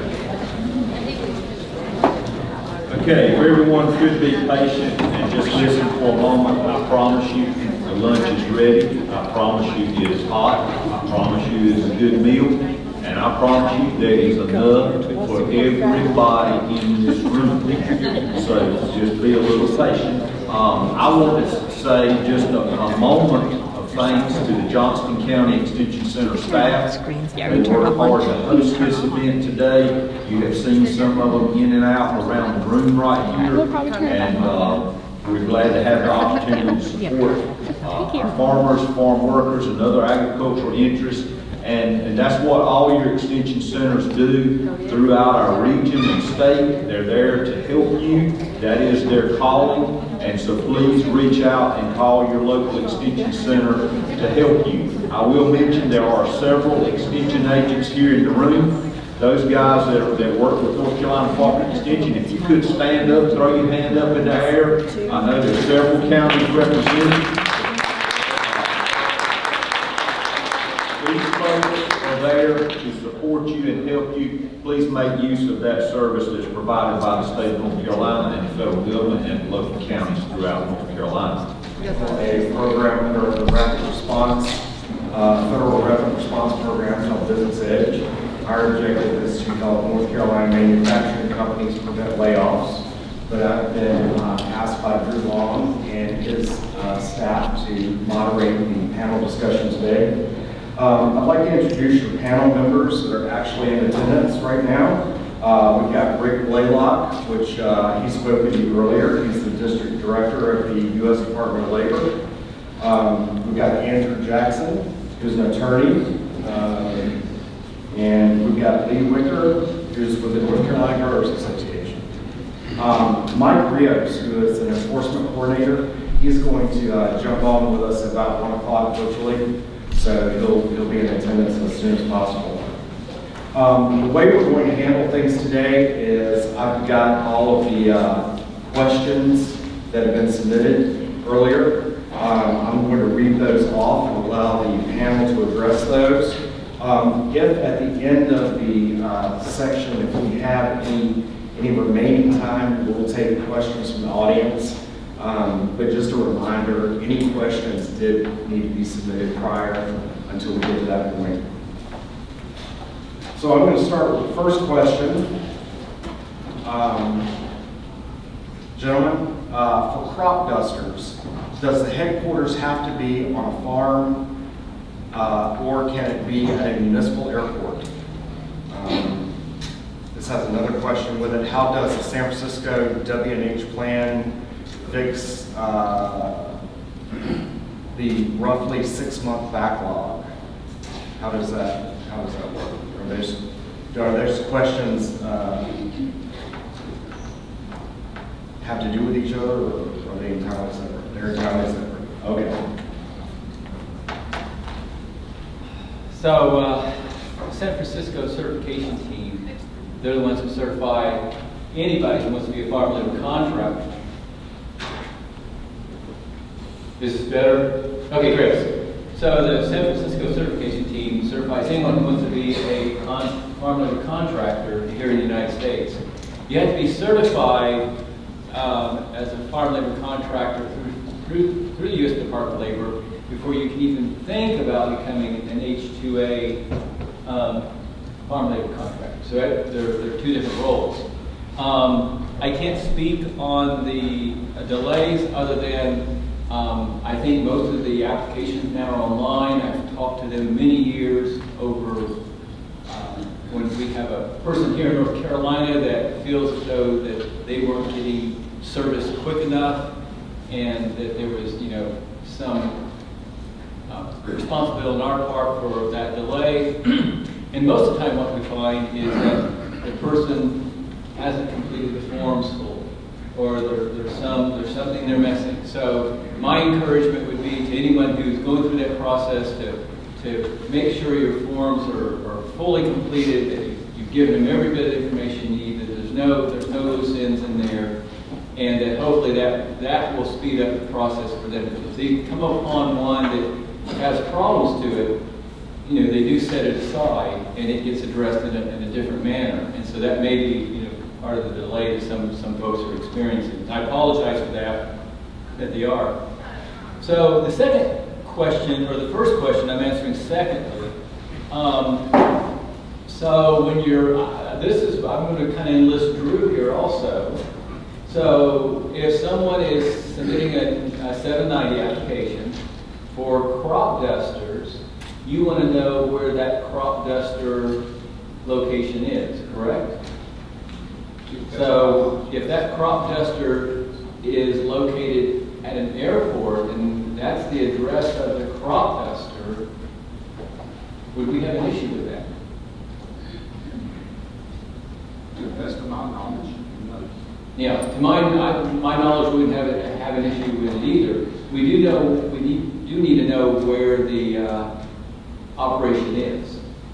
And where the work will be performed. And where the work is going to be performed. Now, crop dusting, it could be multiple locations. You got to disclose all of them. So I think, you put down the address, the airplane may be based at the airport, but you still got to disclose all the work site locations where the work's going to be performed. So better make sure you got all those GPS coordinates. And just to follow up on your answer to the FLCs, I don't do any of the H-2A LC applications, but in speaking with NCGA's attorney, she had said that a client that she was working with was having trouble, but that they had provided to the Office of Foreign Labor Certification documentation of all their submissions to San Francisco for their Foreign Labor Contractor Certificate, and that the ETA went ahead and approved the application. I hope that answers that question. If the person is in the audience that we didn't answer it well, if you want to raise your hand and we'll get clarity to anything you were hoping to get an answer to there. Okay. Just one of the issues that I guess is implicated by the crop duster would be whether the crop duster is a labor contract. So if they're dusting other people's crops, they would be considered an H-2A labor contractor. They'd be registered as a farm labor contractor and jump through all the hoops, additional requirements for an H-2A labor contractor, which of course they would have to have an itinerary of where they're going to be spraying, listing I guess, intended work site locations. So the crop dusting by itself is mobile. So I guess back to Drew, for application purposes, we would need to say the specific counties that the fields could be in, and the contract with the individual farmers to which the crop duster was furnishing crop dusting services would have to specify that. Correct. There's a recent administrative law judge case on crop dusting. I don't think this was implicated in it, or the questions here, but it is interesting that came up. I've been doing this for 20 years, and I've never done a crop dusting application. So what's the wage rate for crop dusting?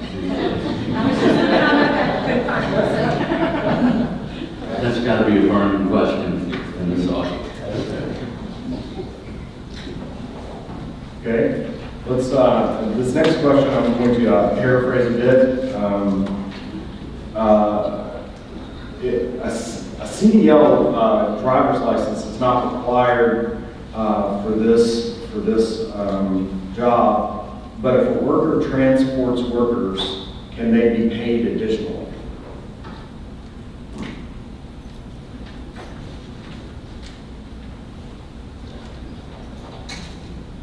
You want to take a stab at that first?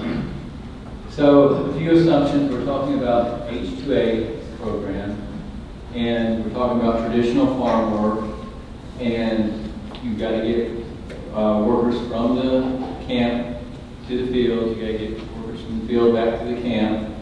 And if I understand the question correctly, I believe, and I could be wrong, but I believe that type of transportation is all part of the Big Six. There's no additional compensation for someone who's working in the fields and also driving the van and transporting back and forth.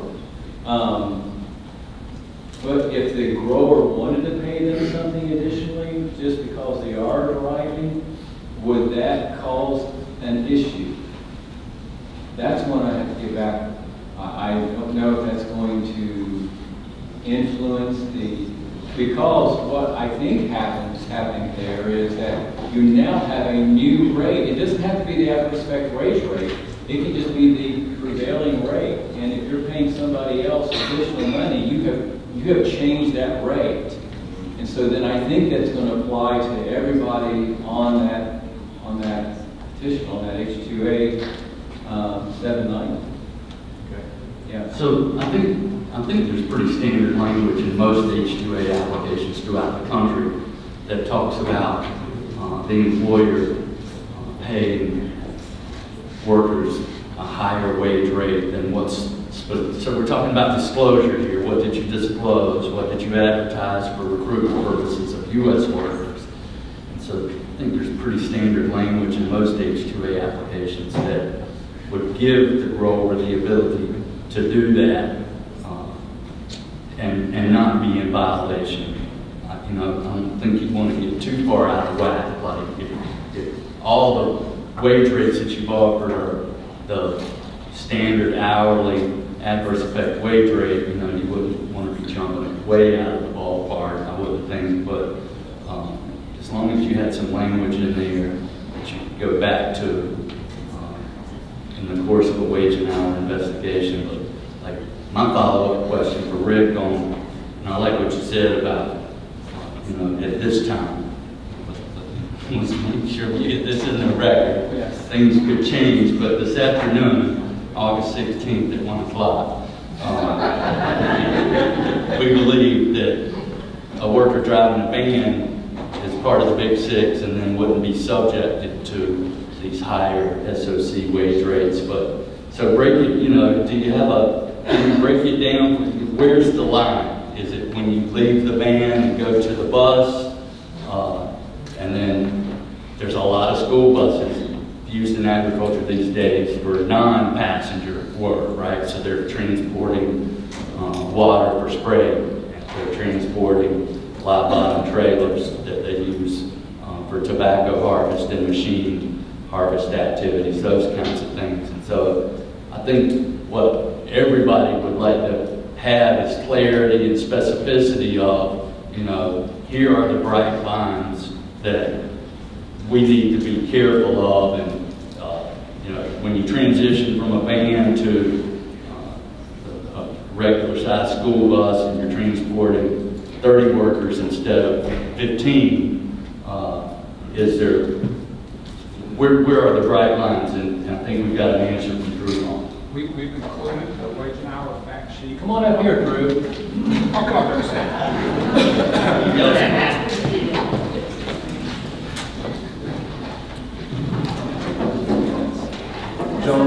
Gentlemen, I've also had a request to remind y'all to hold the mics closer to your mouth.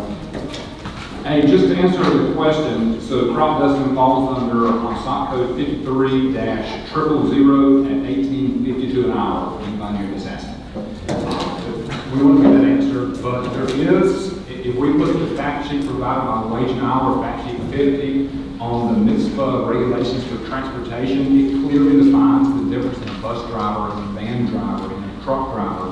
So, to me, we would follow this guidance, and I can answer you where that break is, but it clearly says bus, a motor vehicle with motive power, except a trailer designed to carry more than 10 people.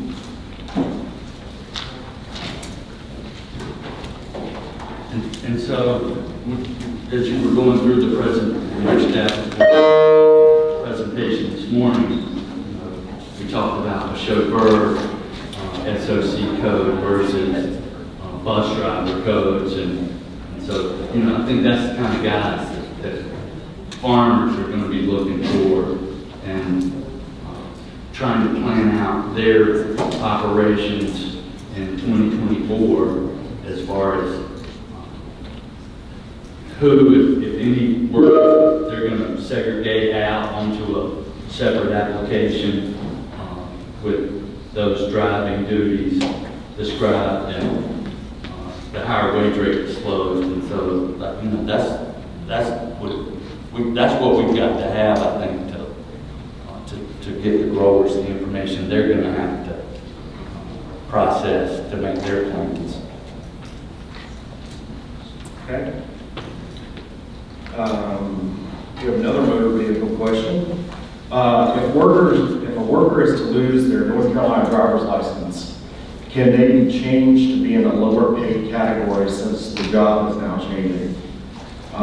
If so, how or who is it to be reported to? So if a worker loses their North Carolina driver's license and they no longer in a job position changes because of that, can they be paid in a lower category? Simply that if the job requirement included a licensing requirement, then you would be in a position that the employer should terminate the worker. The worker could reapply, be released to come to work under another job order if they met the qualifications, but that job is still going. Okay. That clears. Or a U.S. worker could just sign a voluntary resignation for that position, reapply, and be hired for the lower paying wage rate. Right. Okay. All right. With lots of documentation. Got two questions here on the same card. Number one, can workers be paid more than the wage listed? And these are returning workers. Can workers be paid more than the wage listed? Yes, I think they can. I go back to the language I was referencing earlier, just the general statement that are in most H-2A applications filed. It says the employer has some discretion to pay some workers higher rates because of experience and other factors. Okay. Yes, sir. Was that a raised hand or no? Okay. I would just add, because there's a theme there, and I think the theme that comes through throughout the presentation, more beginning with the very first one, is disclose and match.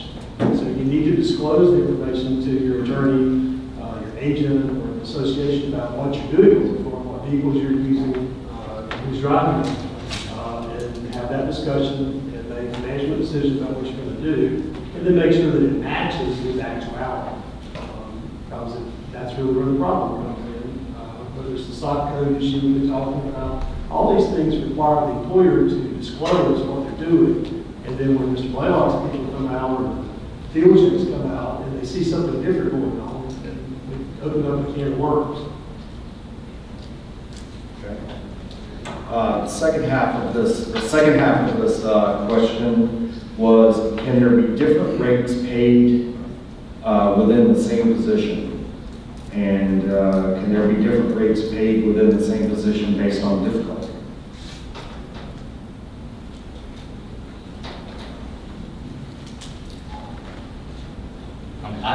I think there can, but I don't think there can be much differentiation, and you need to have disclosed that in the job order for recruitment of U.S. workers, but also proper disclosure foreign or domestic workers that you hire. So I think you got to disclose it and delineate or be specific about what criteria is used to make that determination about, why an individual would be given a higher wage rate.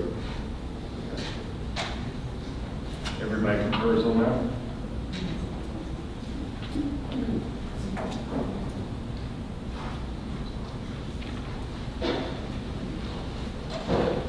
All right, this next question. Audience members would like to know why the H-2A wage is continuing to rise. And they're asking you to weigh in on that. I'm sorry, why the H-2A? The H-2A wage rates are continuing to rise. Because there's a shortage of domestic workers who want agricultural jobs. And since 9/11, the terrorist attack in 2001, all the billions of dollars that have been spent on border enforcement, we don't have this free flow of labor, undocumented workers coming into the United States anymore, that kept wages more stable and lower. So the H-2A program's grown from 65,000 workers in federal fiscal year 12 to it'll top 350,000 workers this year. And the overwhelming majority of that growth has been centered around farm labor contractors who typically, model historically has been providing undocumented workers to farms. They're not available, so they've turned to the H-2A program as supply and demand. And so the wage rates are climbing faster and higher. The curve is going up at a much greater pace. And so I think it's important to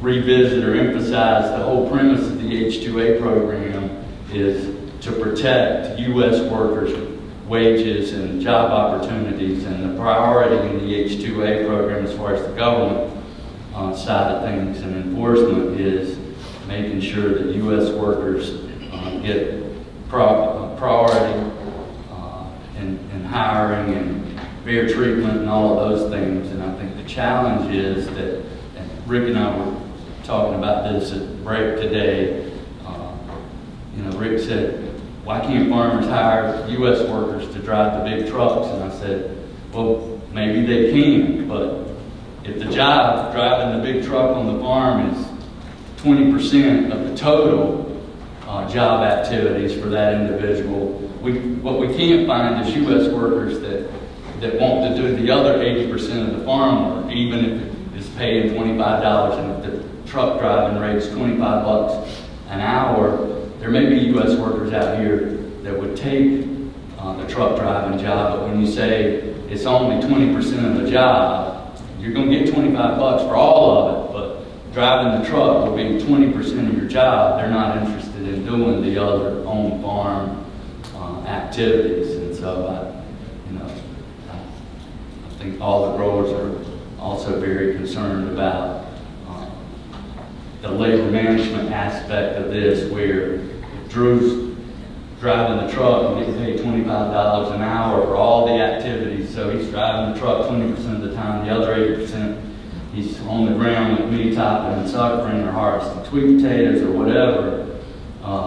And I'm looking around going, why is Drew, get $25 an hour for all these hours when so many of these hours he's doing the same thing that I'm doing and I'm being paid $14.91. It's going to be a big problem. And that's nobody's fault on this panel, but it's going to create a lot of labor management issues for the growers that are going to be very, very unpleasant. So to add to that, the U.S. worker is not required to do the other 80% of the work. You could hire them to do just the truck driving. They don't have to do they're not required to fill any other part of the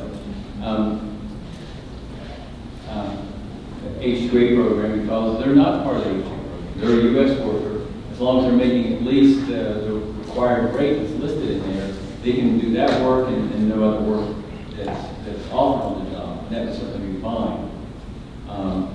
The departments recognize that there's a lot of work that's done on farms that are normally jobs that you would find U.S. workers doing. And so this is the hope, is that this will be an opportunity to reach out and provide those jobs to people in your community that maybe would like a job, that can pay those $25 rates.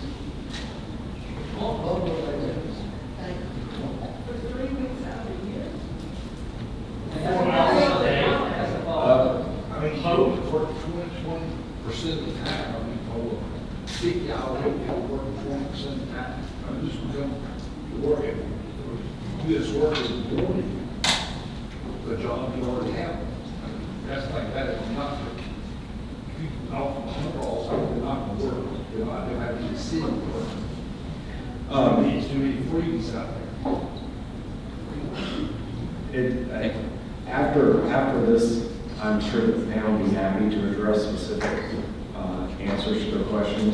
There's some commentary, but for the sake of order and keeping things moving, we'll just go on to the next question.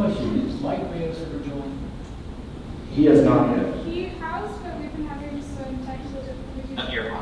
Oh, he is. There he is. Okay, great. I'm sorry, I didn't realize you were with us. Oh, there he is. So he can go ahead and answer all of the next 4 questions. Yeah, so I've got you set up right here, Mike. Actually, the lawyer's going to love this one. As this new AEWR rule is under litigation, do you have any inclination on whether or not it will be overturned in court? Question directed to me, no. I don't, it's, the motion's filed, it's in the hearing stage, if you will. I would not, if you're thinking that maybe that you should wait and see the outcome of that litigation before considering this, I think that would be a mistake. I'm sorry. One thing that Mike would be excellent resource on the Hayward question, so that we don't get into a debate about it. But I can summarize the flaw with the Hayward. It feeds upon itself because it's statistically flawed. And then there's a wonderful paper done by several groups that are nonpartisan that examines that, makes some recommendations. But the reason it feeds on itself is because the requirement is to survey employers who don't use H-2A. And if you take a crop like citrus in Florida, there are no non-H-2A citrus growers. H-2A harvest all the citrus.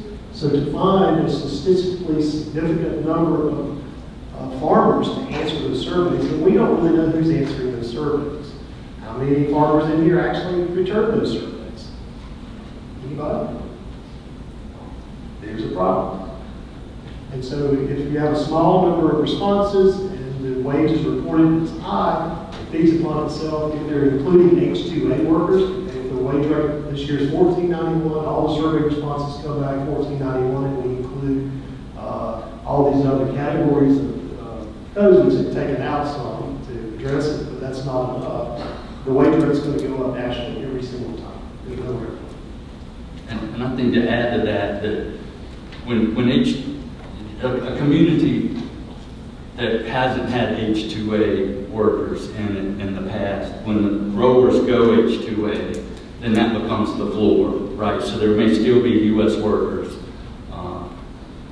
working, doing farm jobs in the community, but when they hear that Rick's paying $14.91 and he's paying transportation in and out and providing free housing and these other benefits, and so then the employees at those other farms, the domestic workers, are going to their boss going, I'm having to pay rent, make a car payment, pay for insurance, take my kids to school, you know, $14.91 isn't enough, boss, I need 18 to keep going. And so it creates a ratcheting effect in the wage survey system, obviously.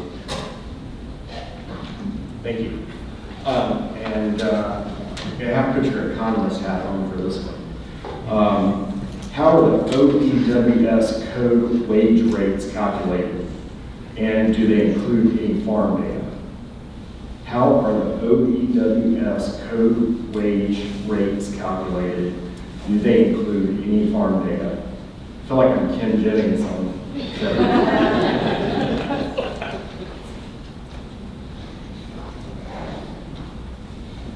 I'm not an expert on the OEWS system, but my understanding is that,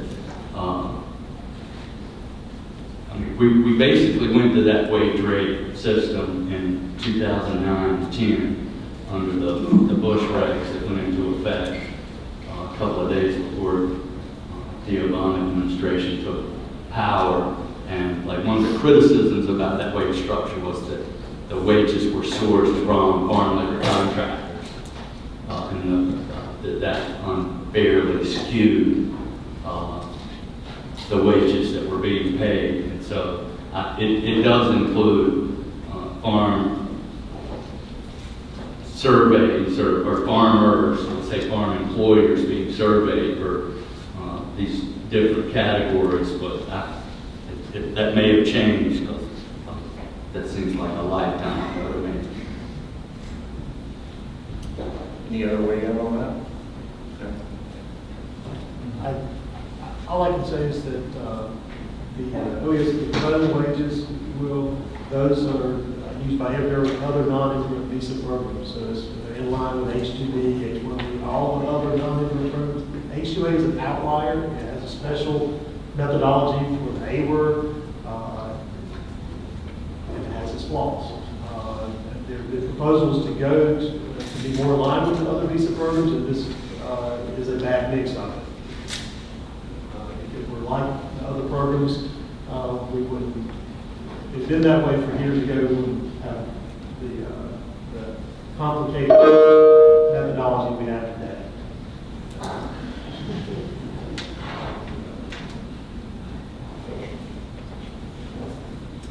Sorry about that. Okay, so this question is, let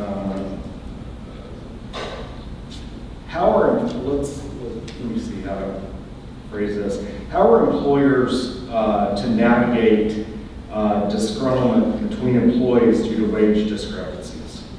For example, you have workers living in the same housing being paid drastically different wages. $15 an hour versus $30 an hour.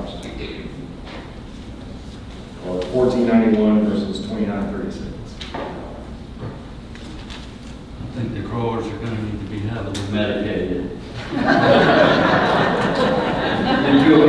We're going to have to hire, on staff therapists.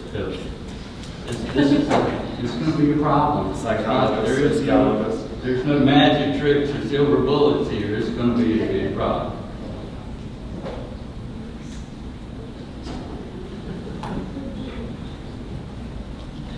This is similar to the previous questions about paying a worker more incentive pay or bonus to some workers and excluding others.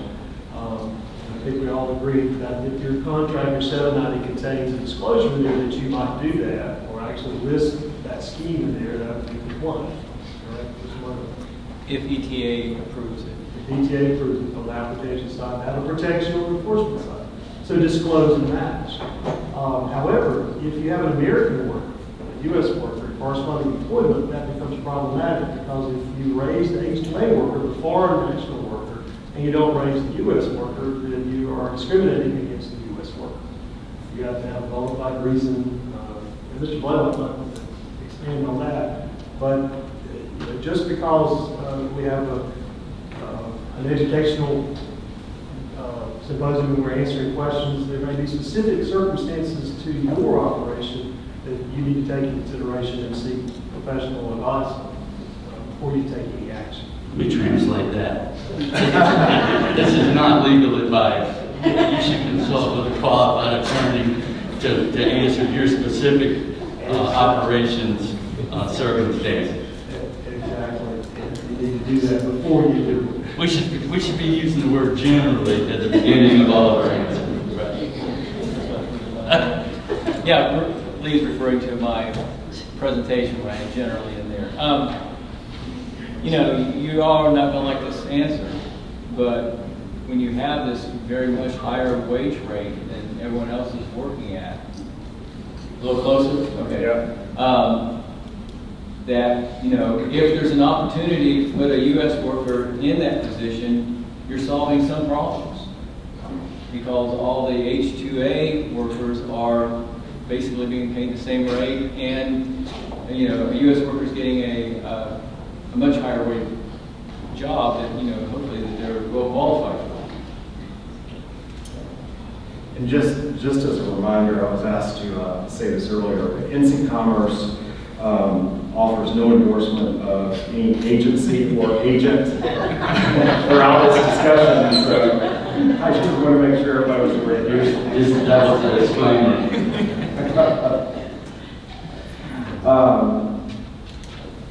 Can you clearly describe the civil money penalties associated with owing back wages to a worker performing non-6500 code job duties? Mike, you want to take this one? Mike? Yeah, I think I heard something about civil money penalties. Could you repeat that? I'll repeat it over here. Can you clearly describe the civil money penalties associated with owing back wages to a worker performing non-6500 code job duties? Sure. So the civil money penalty structure remains the same. We have base amounts of civil money penalties based on the violations that are being committed. Nothing related to how a civil money penalty is calculated has changed because of this new rule. Basically, for folks who may not know, we do have civil money penalties that are assessed per violation committed, and depending on the violation, in other words, depending on the egregiousness of the violation, that penalty may be calculated on a per violation requirement, meaning that if you have, just a quick example, we found that you were paying your workers $1 an hour. Well, obviously that's a pay-word violation, and if if your violation is not all that egregious, let's say that a word is $2, so you paid $1, you only owe $1 because the person worked 1 hour. Well, that's not very egregious, and we're going to say you have a violation. Clearly it is a violation, and we will cite it. But a civil money penalty will be computed or calculated based on either the fact that you violated that, and that's a one-time civil money penalty, or if you failed to work 100 workers, and you owe all 100 workers a whole bunch of money in back wages, we may calculate a civil money penalty on a per worker basis. So it can, as you can tell, multiply quite quickly if your violation is egregious enough and a large number of workers are involved. As of right now, the base civil money penalty under H-2A is $2,045.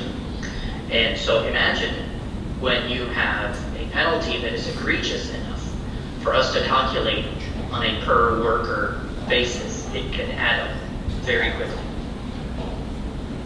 And it's also indexed, right, Mike? Describe the index, the portion of it. It goes up every year. Indeed it does. It is indexed.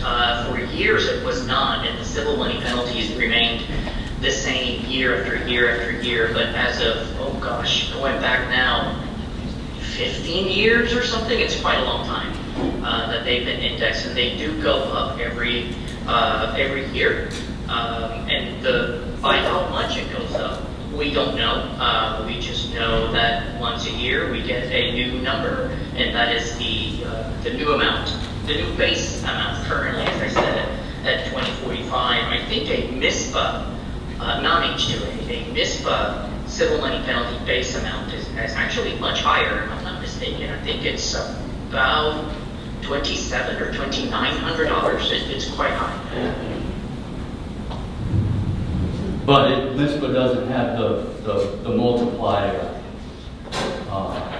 possibility. You mean on a per worker basis, you mean? Yeah, per worker times per violation, it doesn't have the same multiplier penalty, does it? No, trust me, if it's bad enough, we can compute the civil money penalty under NISPA on a per worker basis. Yes, sir. All right. Another attorney question. Language.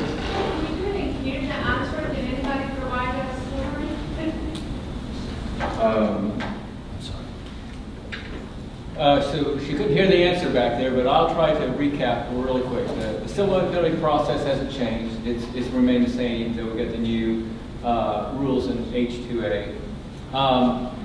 Basically, when we find a violation, we can assess that violation per the act of the violation, one charge.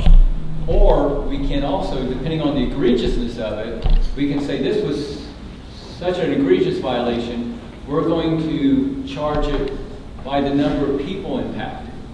So as Mike said, the base is $2,045, and that can go up and down depending on mitigating factors.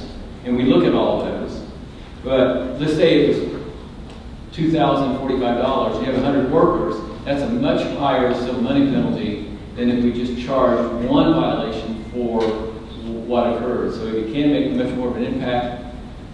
Lee talks about indexing, and that is the fact that everything goes up, cost of living goes up, and so many years ago we realized that the civil money penalties needed to be indexed so that they would increase each year also, so that the impact of the penalty would be similar from year to year, recognizing inflation costs. Does that help? Great.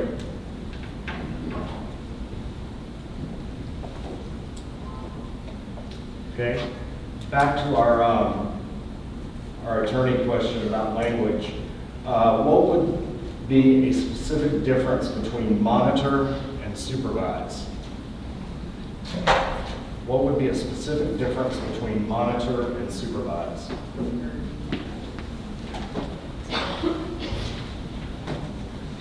Well, if you're asking about the difference between a first line supervisor and a farm worker diversified prop. A regular farm worker diversified prop, primary stock code, can peer supervise. That means that they can monitor. I think there's language that Shay had on her slide first thing about that. In our job orders, we include language to say that they're not going to do certain things. For example, they're not going to hire and fire.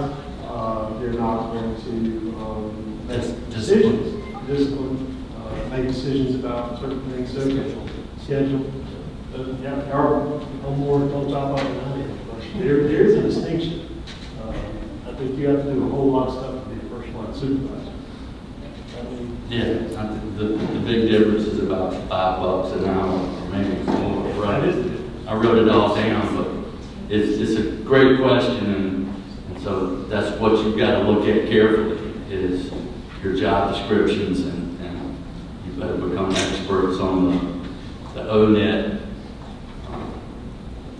codes and descriptions of what a supervisor is, so that and it better match up with what's happening on the ground. It's not good enough to be an expert on what words to leave out of your job description. If you've got folks that are performing the activities of a supervisor, then Rick's going to send you a back pay calculation and Civil money penalty? a pretty nasty civil money penalty. So, there's a way to mitigate this, is recognize that you're going to have somebody who's going to be supervising on your farm. Whoever that is, set up a separate $790 for that individual and pay them that accordingly that rate, so that it doesn't impact anybody else on on your phone. I'm getting a lot of nods over here from Commerce. Thank you very much. I think everybody's answered that extremely well. I would want to encourage all the growers and the crew leaders in the room to be very open and honest with your labor provider. Really search into ONET. If you struggle with ONET, reach out to us, reach out to them, really dive deep. I think the words that were provided to us by USDOL, that very vague job descriptions, we will always err on the side of caution. If you get very specific and clearly outline that they're not a frontline supervisor, but they're just peer supervisor, and falls under the standard Big 6.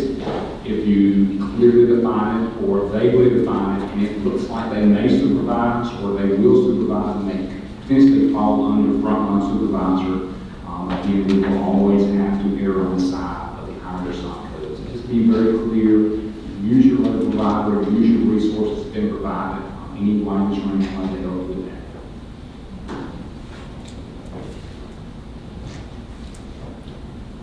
Okay. If we file separate 790s because we have people doing different jobs, that means separate immigration petitions, correct? If we file separate 790s because we have people doing different jobs, that means separate immigration petitions, correct? Correct. Okay. So the answer to that is yes, affirmative. I'll add to that. Match and disclose and match. Your job order has a job order number, it has a case number. When you file your application to ETA, you have an H number, which is a case number that corresponds to the job order number. And then when you file the visa petition with Homeland Security, you have a visa number that corresponds to those two. Homeland Security just started putting the H number, the ETA case number, on the 797 approval.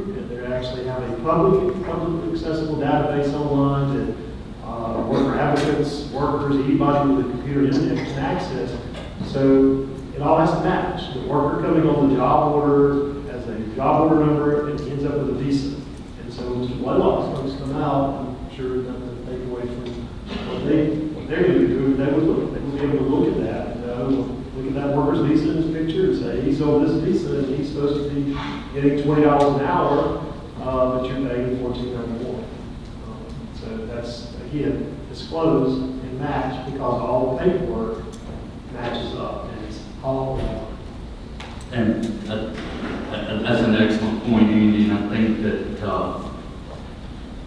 don't construe what I'm about to say as any kind of criticism against the Department of State. They're great, they might be listening. They do a great job. We love them, but they sometimes make mistakes and issue the wrong visa. So you got, a couple of workers that you segregated out because of these new wage regs. You better double check when they come in to make sure that they're on the proper petition from USCIS and the corresponding labor certification so that it all matches up. And if it's not, it's a big problem to get that corrected. But you want to document that and make an attempt to correct it, and hold on to that as part of your defense if you went through a wage and hour investigation and got flagged for not paying the proper worker visa, if it's not all lining up. Okay. All right, a follow-up. If you have an H-2A worker that would like to get an H-4 visa for his or her spouse, does the spouse have to live in farm worker housing? And do they need to earn enough to sponsor the spouse?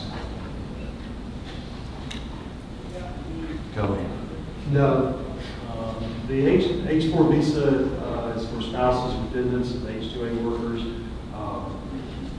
They're not, the H-4 visa beneficiary is not authorized to work in the U.S., so they can just accompany the primary visa holder. It's done at the consulate or the embassy. There's no work requirement. It's the basic requirement whether they have close enough connections in their home country to return home to their spouse. I'll just make a general statement. this is the legal advice I give, do not do that.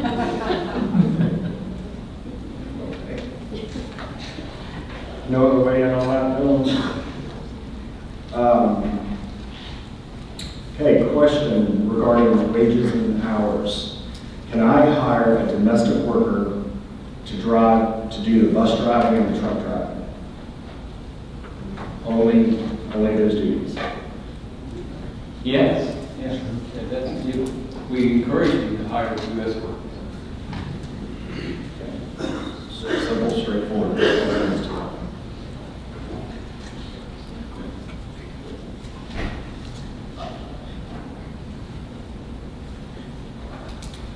Can workers that live in approved housing during the season move to another approved housing facility? For example, live in a hotel and then move to an approved certified house in the same county? Can they change their residence?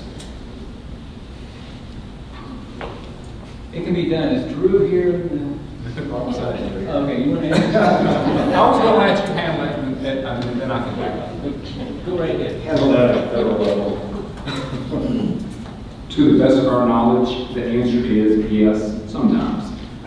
They can, but once, if the labor application is not certified, and they're not here, we can change it to state level.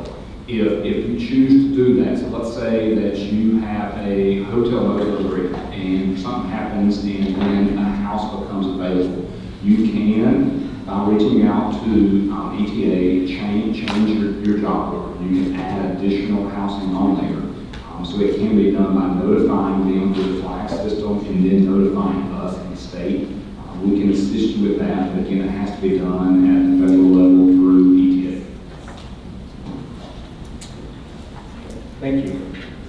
One thing, so with Drew's assistance, we're talking about post-certification. After the case is certified, workers are here. So the SWA is done with the case, it's been processed and certified. But I think the regulation requires that the employers know the housing became unavailable for some reason. You can't just switch housing. That's my experience. If that's you, let us know, because that would be a great tool post-certification. During COVID, we had special rules that I don't think is continued about moving workers around. It's very difficult to move a worker to housing that's not listed on the 790.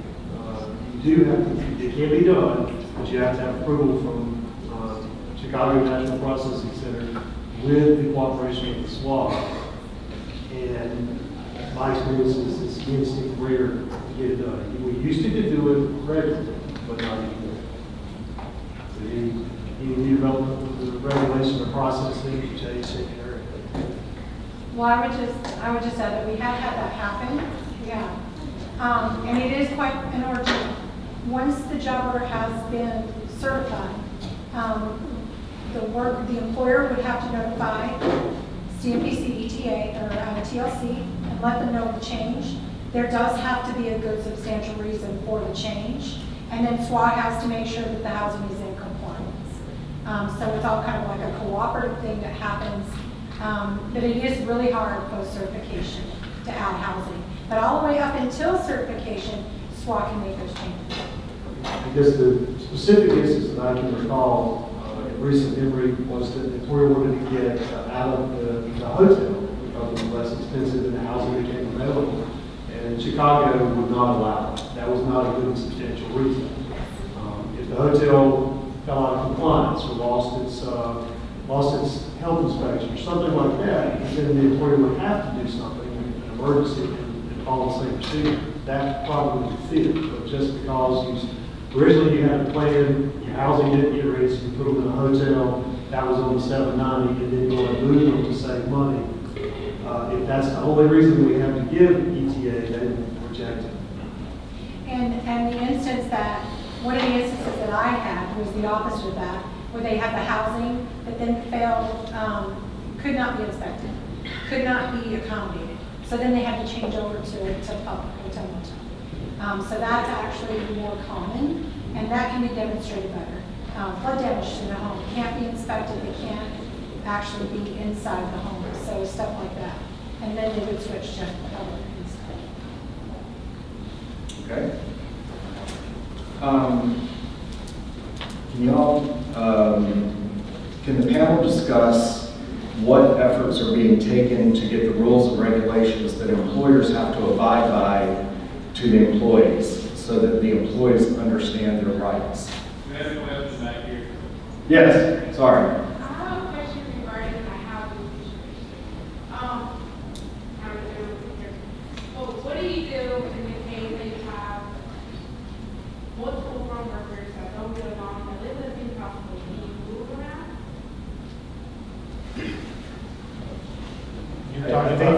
I think this goes back to the sociologist and psychologist and therapy sessions that you're going to have to schedule for your workers. Yeah, I guess that's not really the process, but from a management standpoint, as an employee, you can assign your workers to whatever bed in the housing the employer sees fit. I think you have, if that might be better to answer this, you have a duty to try to do that to keep these. I think what I'm asking per se is can you move them to different housing sites that are certified? Yeah, that was my assumption. You're talking about certified housing, right? Right. That's listed, you have multiple housing sites listed on the same job order that are available for the workers that you want to move around. They can go to any, you're saying they can go to any housing site as long as it's on that job. The employer can assign the workers to bed, essentially. So they can't? Yes. Does anyone up here disagree with that? Well, no, I don't disagree with that. I would just say, you know, to put a real fine point on it, this thing is tightened down so much that you've got a specific house tied to a specific labor certification for a specific number of workers.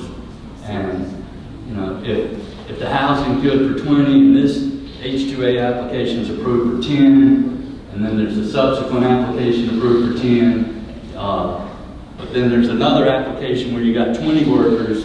I think the structure we're under now, you couldn't take workers from, because it's all tracked, right? Like this worker almost is designated under this petition for this labor certification for this housing unit, right?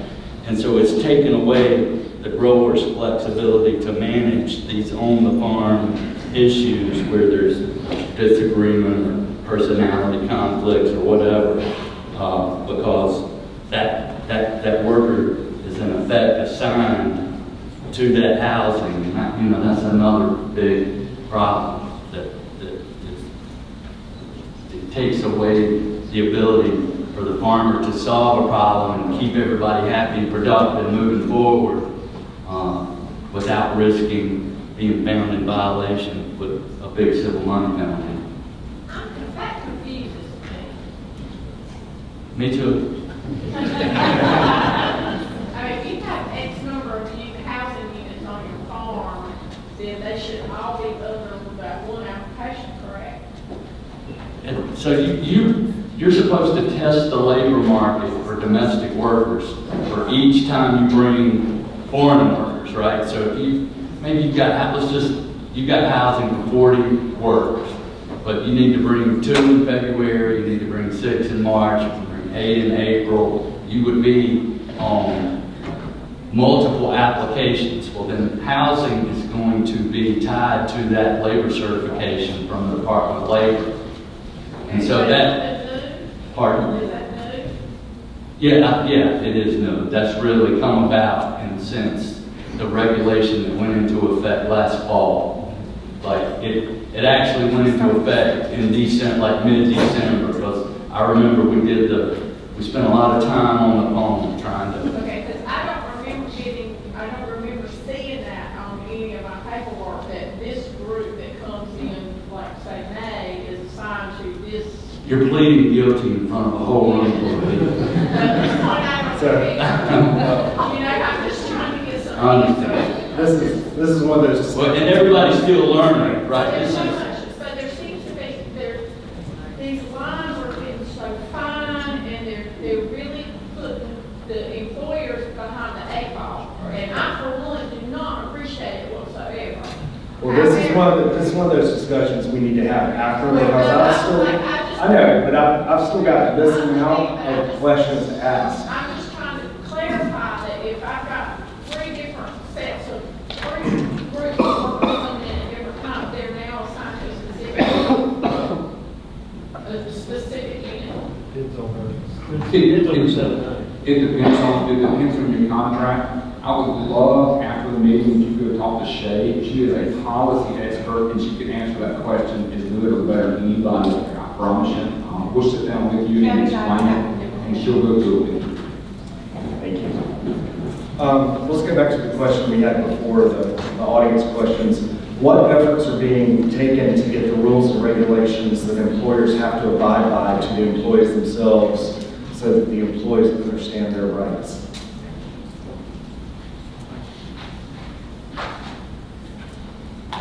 Read the question again.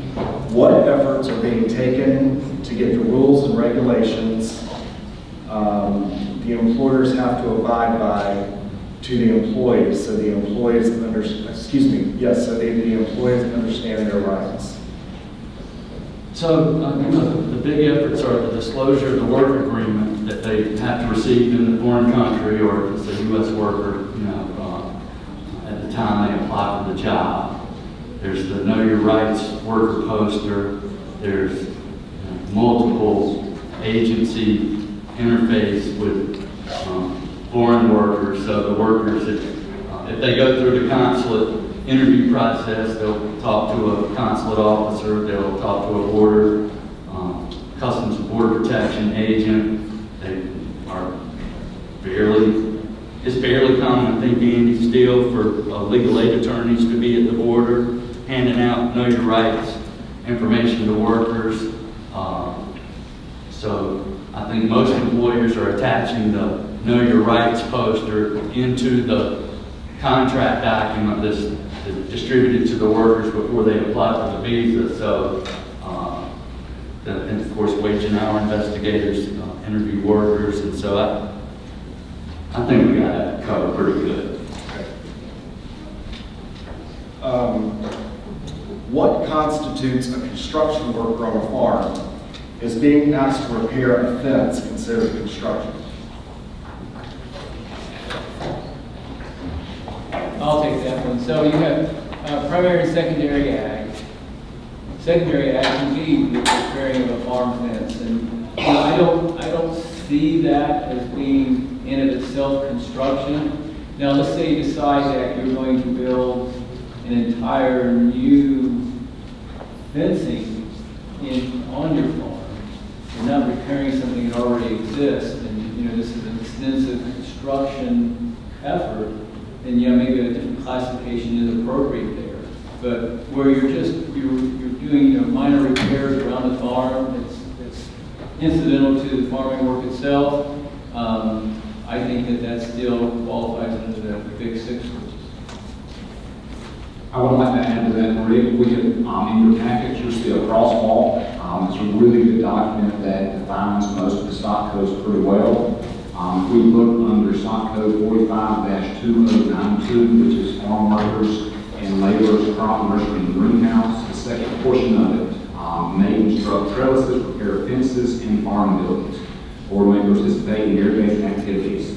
So it's pretty clear about what can be done, and it all depends on how much of that you're doing. If that's just incidental to farm work, sounds like that's what it is. It definitely falls under farm workers. If they appear to do nothing but do construction and repair, that may get looked at a little bit differently. Can we follow up on that? Follow up question. Also, when you count repairs to the housing, people live, damage is caused by the tenant themselves. Repair, replace the window, repair the work, I guess, for the house. Would that fall under that description of duties as well? So if this is something that's normal and reoccurring, that you have wear and tear on your housing, I think it would. But as Drew said, if you have one person that's what they do all the time, that this person is your maintenance crew, he or she is the one that does all the repairs, then there should be a different classification for that person. but if in fact it's just part of all the general farm work, and hey, I gotta go place a window in a housing unit, then I think it's just part of the normal, what we consider secondary ag. Thank you. This question, do you have to pay back wages at 100% rate or do you have to pay back wages at a higher rate for 100% of all time, regardless of working normal, non-specific hours? Do you have to pay back wages at a higher rate for 100% of all the time, regardless of working normal, non-specific hours? I'm not sure. I understand that. So what I think we're talking about here, the person who asked this question wants to stand up and give clarity to it, we sure appreciate that. This was a Microsoft Teams question. Okay. I think this was a question about misclassification Right. and pertaining to do they have to pay the back wages for 100% of the time on the job? Yeah, so, thank you. Someone, in my presentation, I had stated that if we come out and conduct an investigation, and we do find we actually have a supervisor who is scheduling, disciplining, doing the work of supervisor, and you classify them under the general codes, we're going to require that all the time that individual works for you be paid at the higher rate. If you say, well, they only supervise 50% of the time, but they're working at a higher classification, and if they're working at a higher classification, they're required to be paid at that rate for all the work that they do. So yes, 100%. If that's what the question is at. So I want to ask a specific question. So if the grower classified and described the job properly, he's got a worker, segregates that worker out onto an application where he's going to drive a heavy truck, and wage rate's $22 an hour, whatever, and says this is going to be 20% of the job, and the other 80% of the time he's going to do all the other activities that the workers who are doing on this application that doesn't include the heavy truck driving. So I think we all get it. He's got to pay $22 an hour for all hours that worker driving the heavy truck performs. So the big question here is, under the corresponding employment protections, does the $22 an hour spill over into this other application that doesn't have truck driving in it when the worker who does the heavy truck driving is performing the non-truck driving activities? We tried to get an answer to that question before I walked in here today, and I still don't have an answer. Mike, did you catch the question? Yeah, I heard it, and we're still trying to kind of work through that type of example.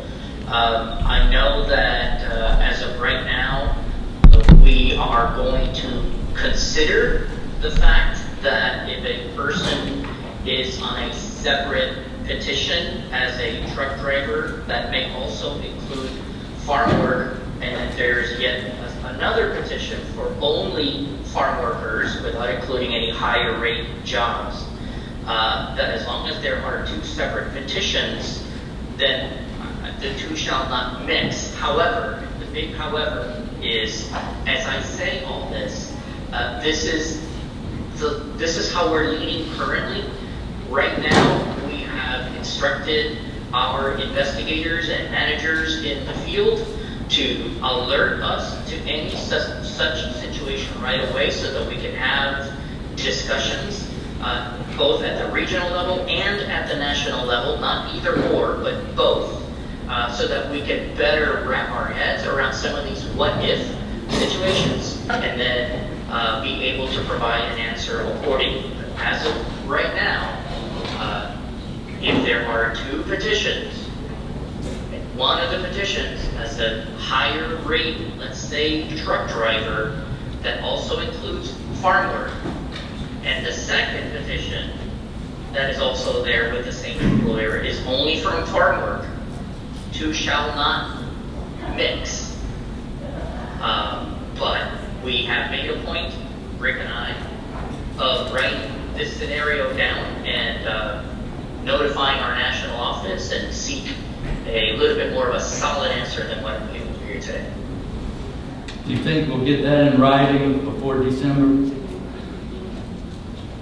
In writing is very optimistic. But before December, sure. Thank you, Mike. Making sure to clarify the question, if I understand it correctly, there's a key fact in there whether that there's a U.S. worker involved, in which where that U.S. worker is, that's the only reason that we talk about corresponding employment.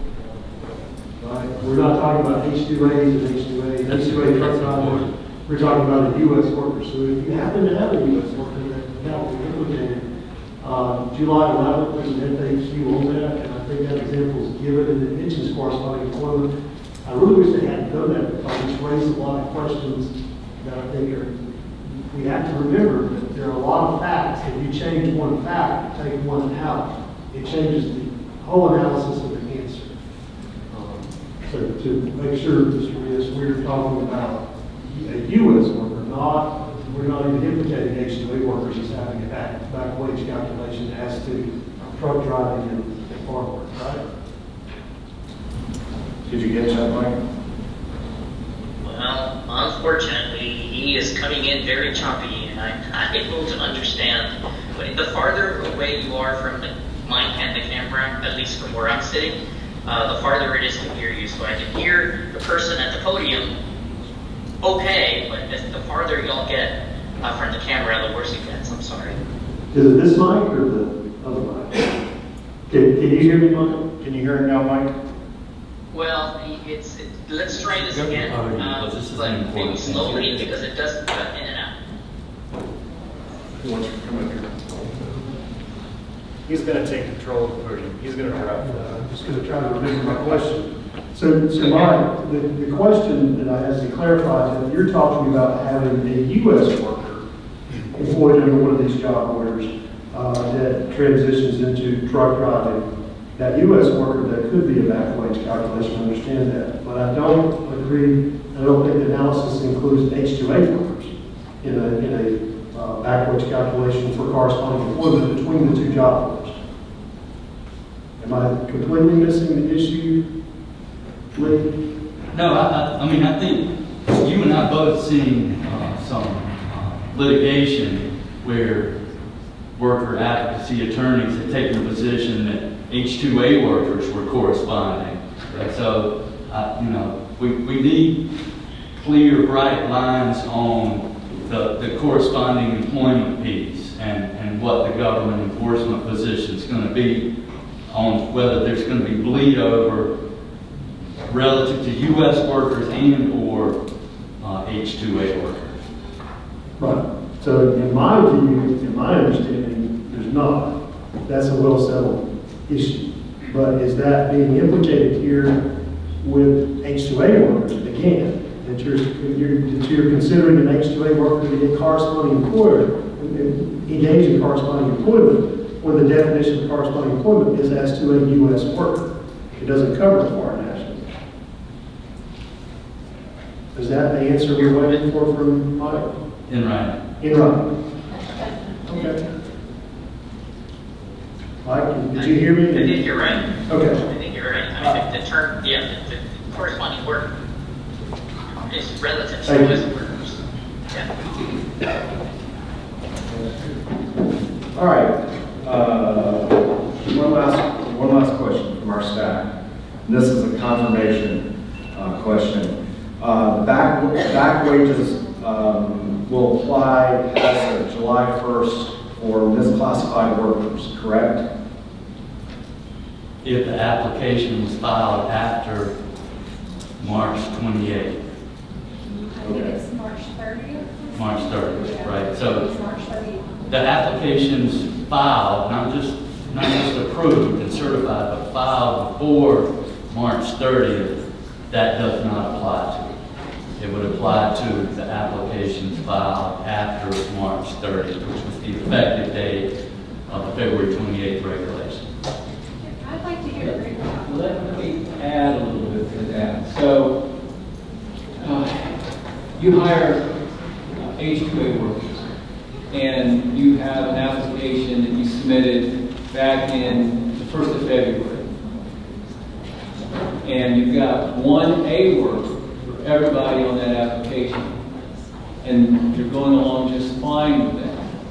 And then after March 30th, you submitted another application for additional workers.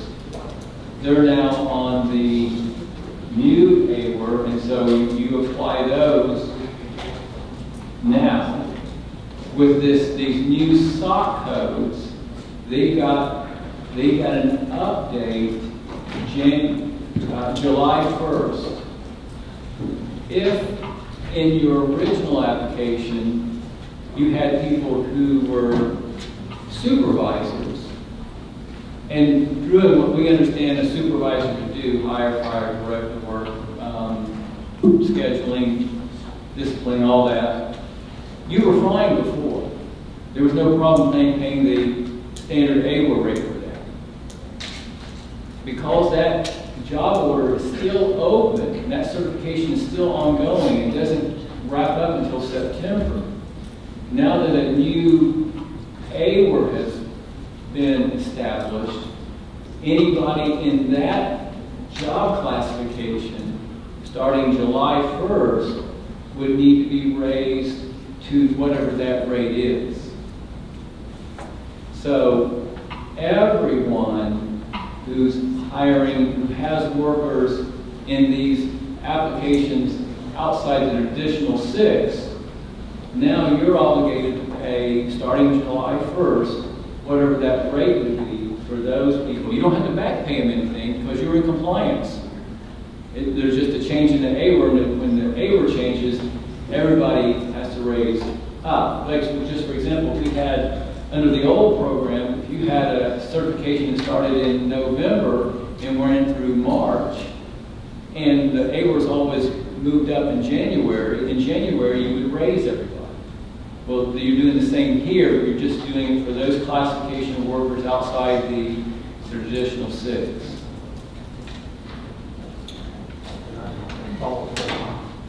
Does that include certified applications in which TLC has not made a determination of the multiple SOC codes?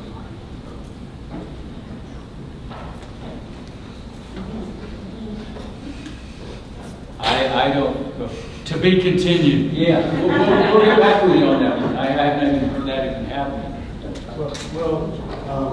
So if typical scenario would be an employer who files an application before the end of the year 2022, it extends into, say, October of 2023. The application was processed under the old rule. So we have the new AWA rule that the application, the 790 was submitted before the first publication date of the new rule. As to those workers, there was not a DOL did not make any type of classification other than farm workers, just like farm workers language says, 1491. Are you saying that the employer should raise the wage rate for any workers on July 1 or thereafter who are doing one of the other codes at some point during the work contract? I believe so, but we'll get clarification. Because you have a new, I believe so. But we'll check for sure and then get back with, how do we communicate with everybody? We are going to take all the questions with us, and then everyone who's registered for the session, we're going to send a blast email with the questions and answers for everyone who registered on. So for y'all that can't hear, all the questions that were answered, and any ones we didn't get to, we're going to take them. We'll get them answered. We'll put the answers down and provide it to your email address that you gave us when you signed in. If you did not give us the email address, please stop and give us one. And my expectations are the same as Rick's, that I do think that, and what we've been told, that his interpretation is accurate. Does Mike Rios, does he have any information about that, or? Mike, were you able to hear the question? Did you have any response to that? I was not able to hear the question at all. No, sir. Oh, I'm sorry. I'll share with you. So ladies and gentlemen, that draws our session to a close. We're out of time, and we've gone about 5 minutes over. Please give a round of applause to our panel members.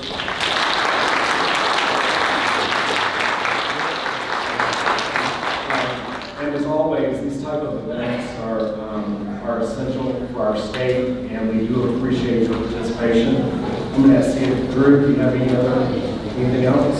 Just want to thank everybody again for what we're coming out here today. We appreciate it. Please go on with your good growing season, and any questions you have, please fill them to us. We're here to help you through this process, and we'll get you this stuff as soon as we possibly can. Thank y'all again. Drive safely, and wish you a good growth season. Thank you.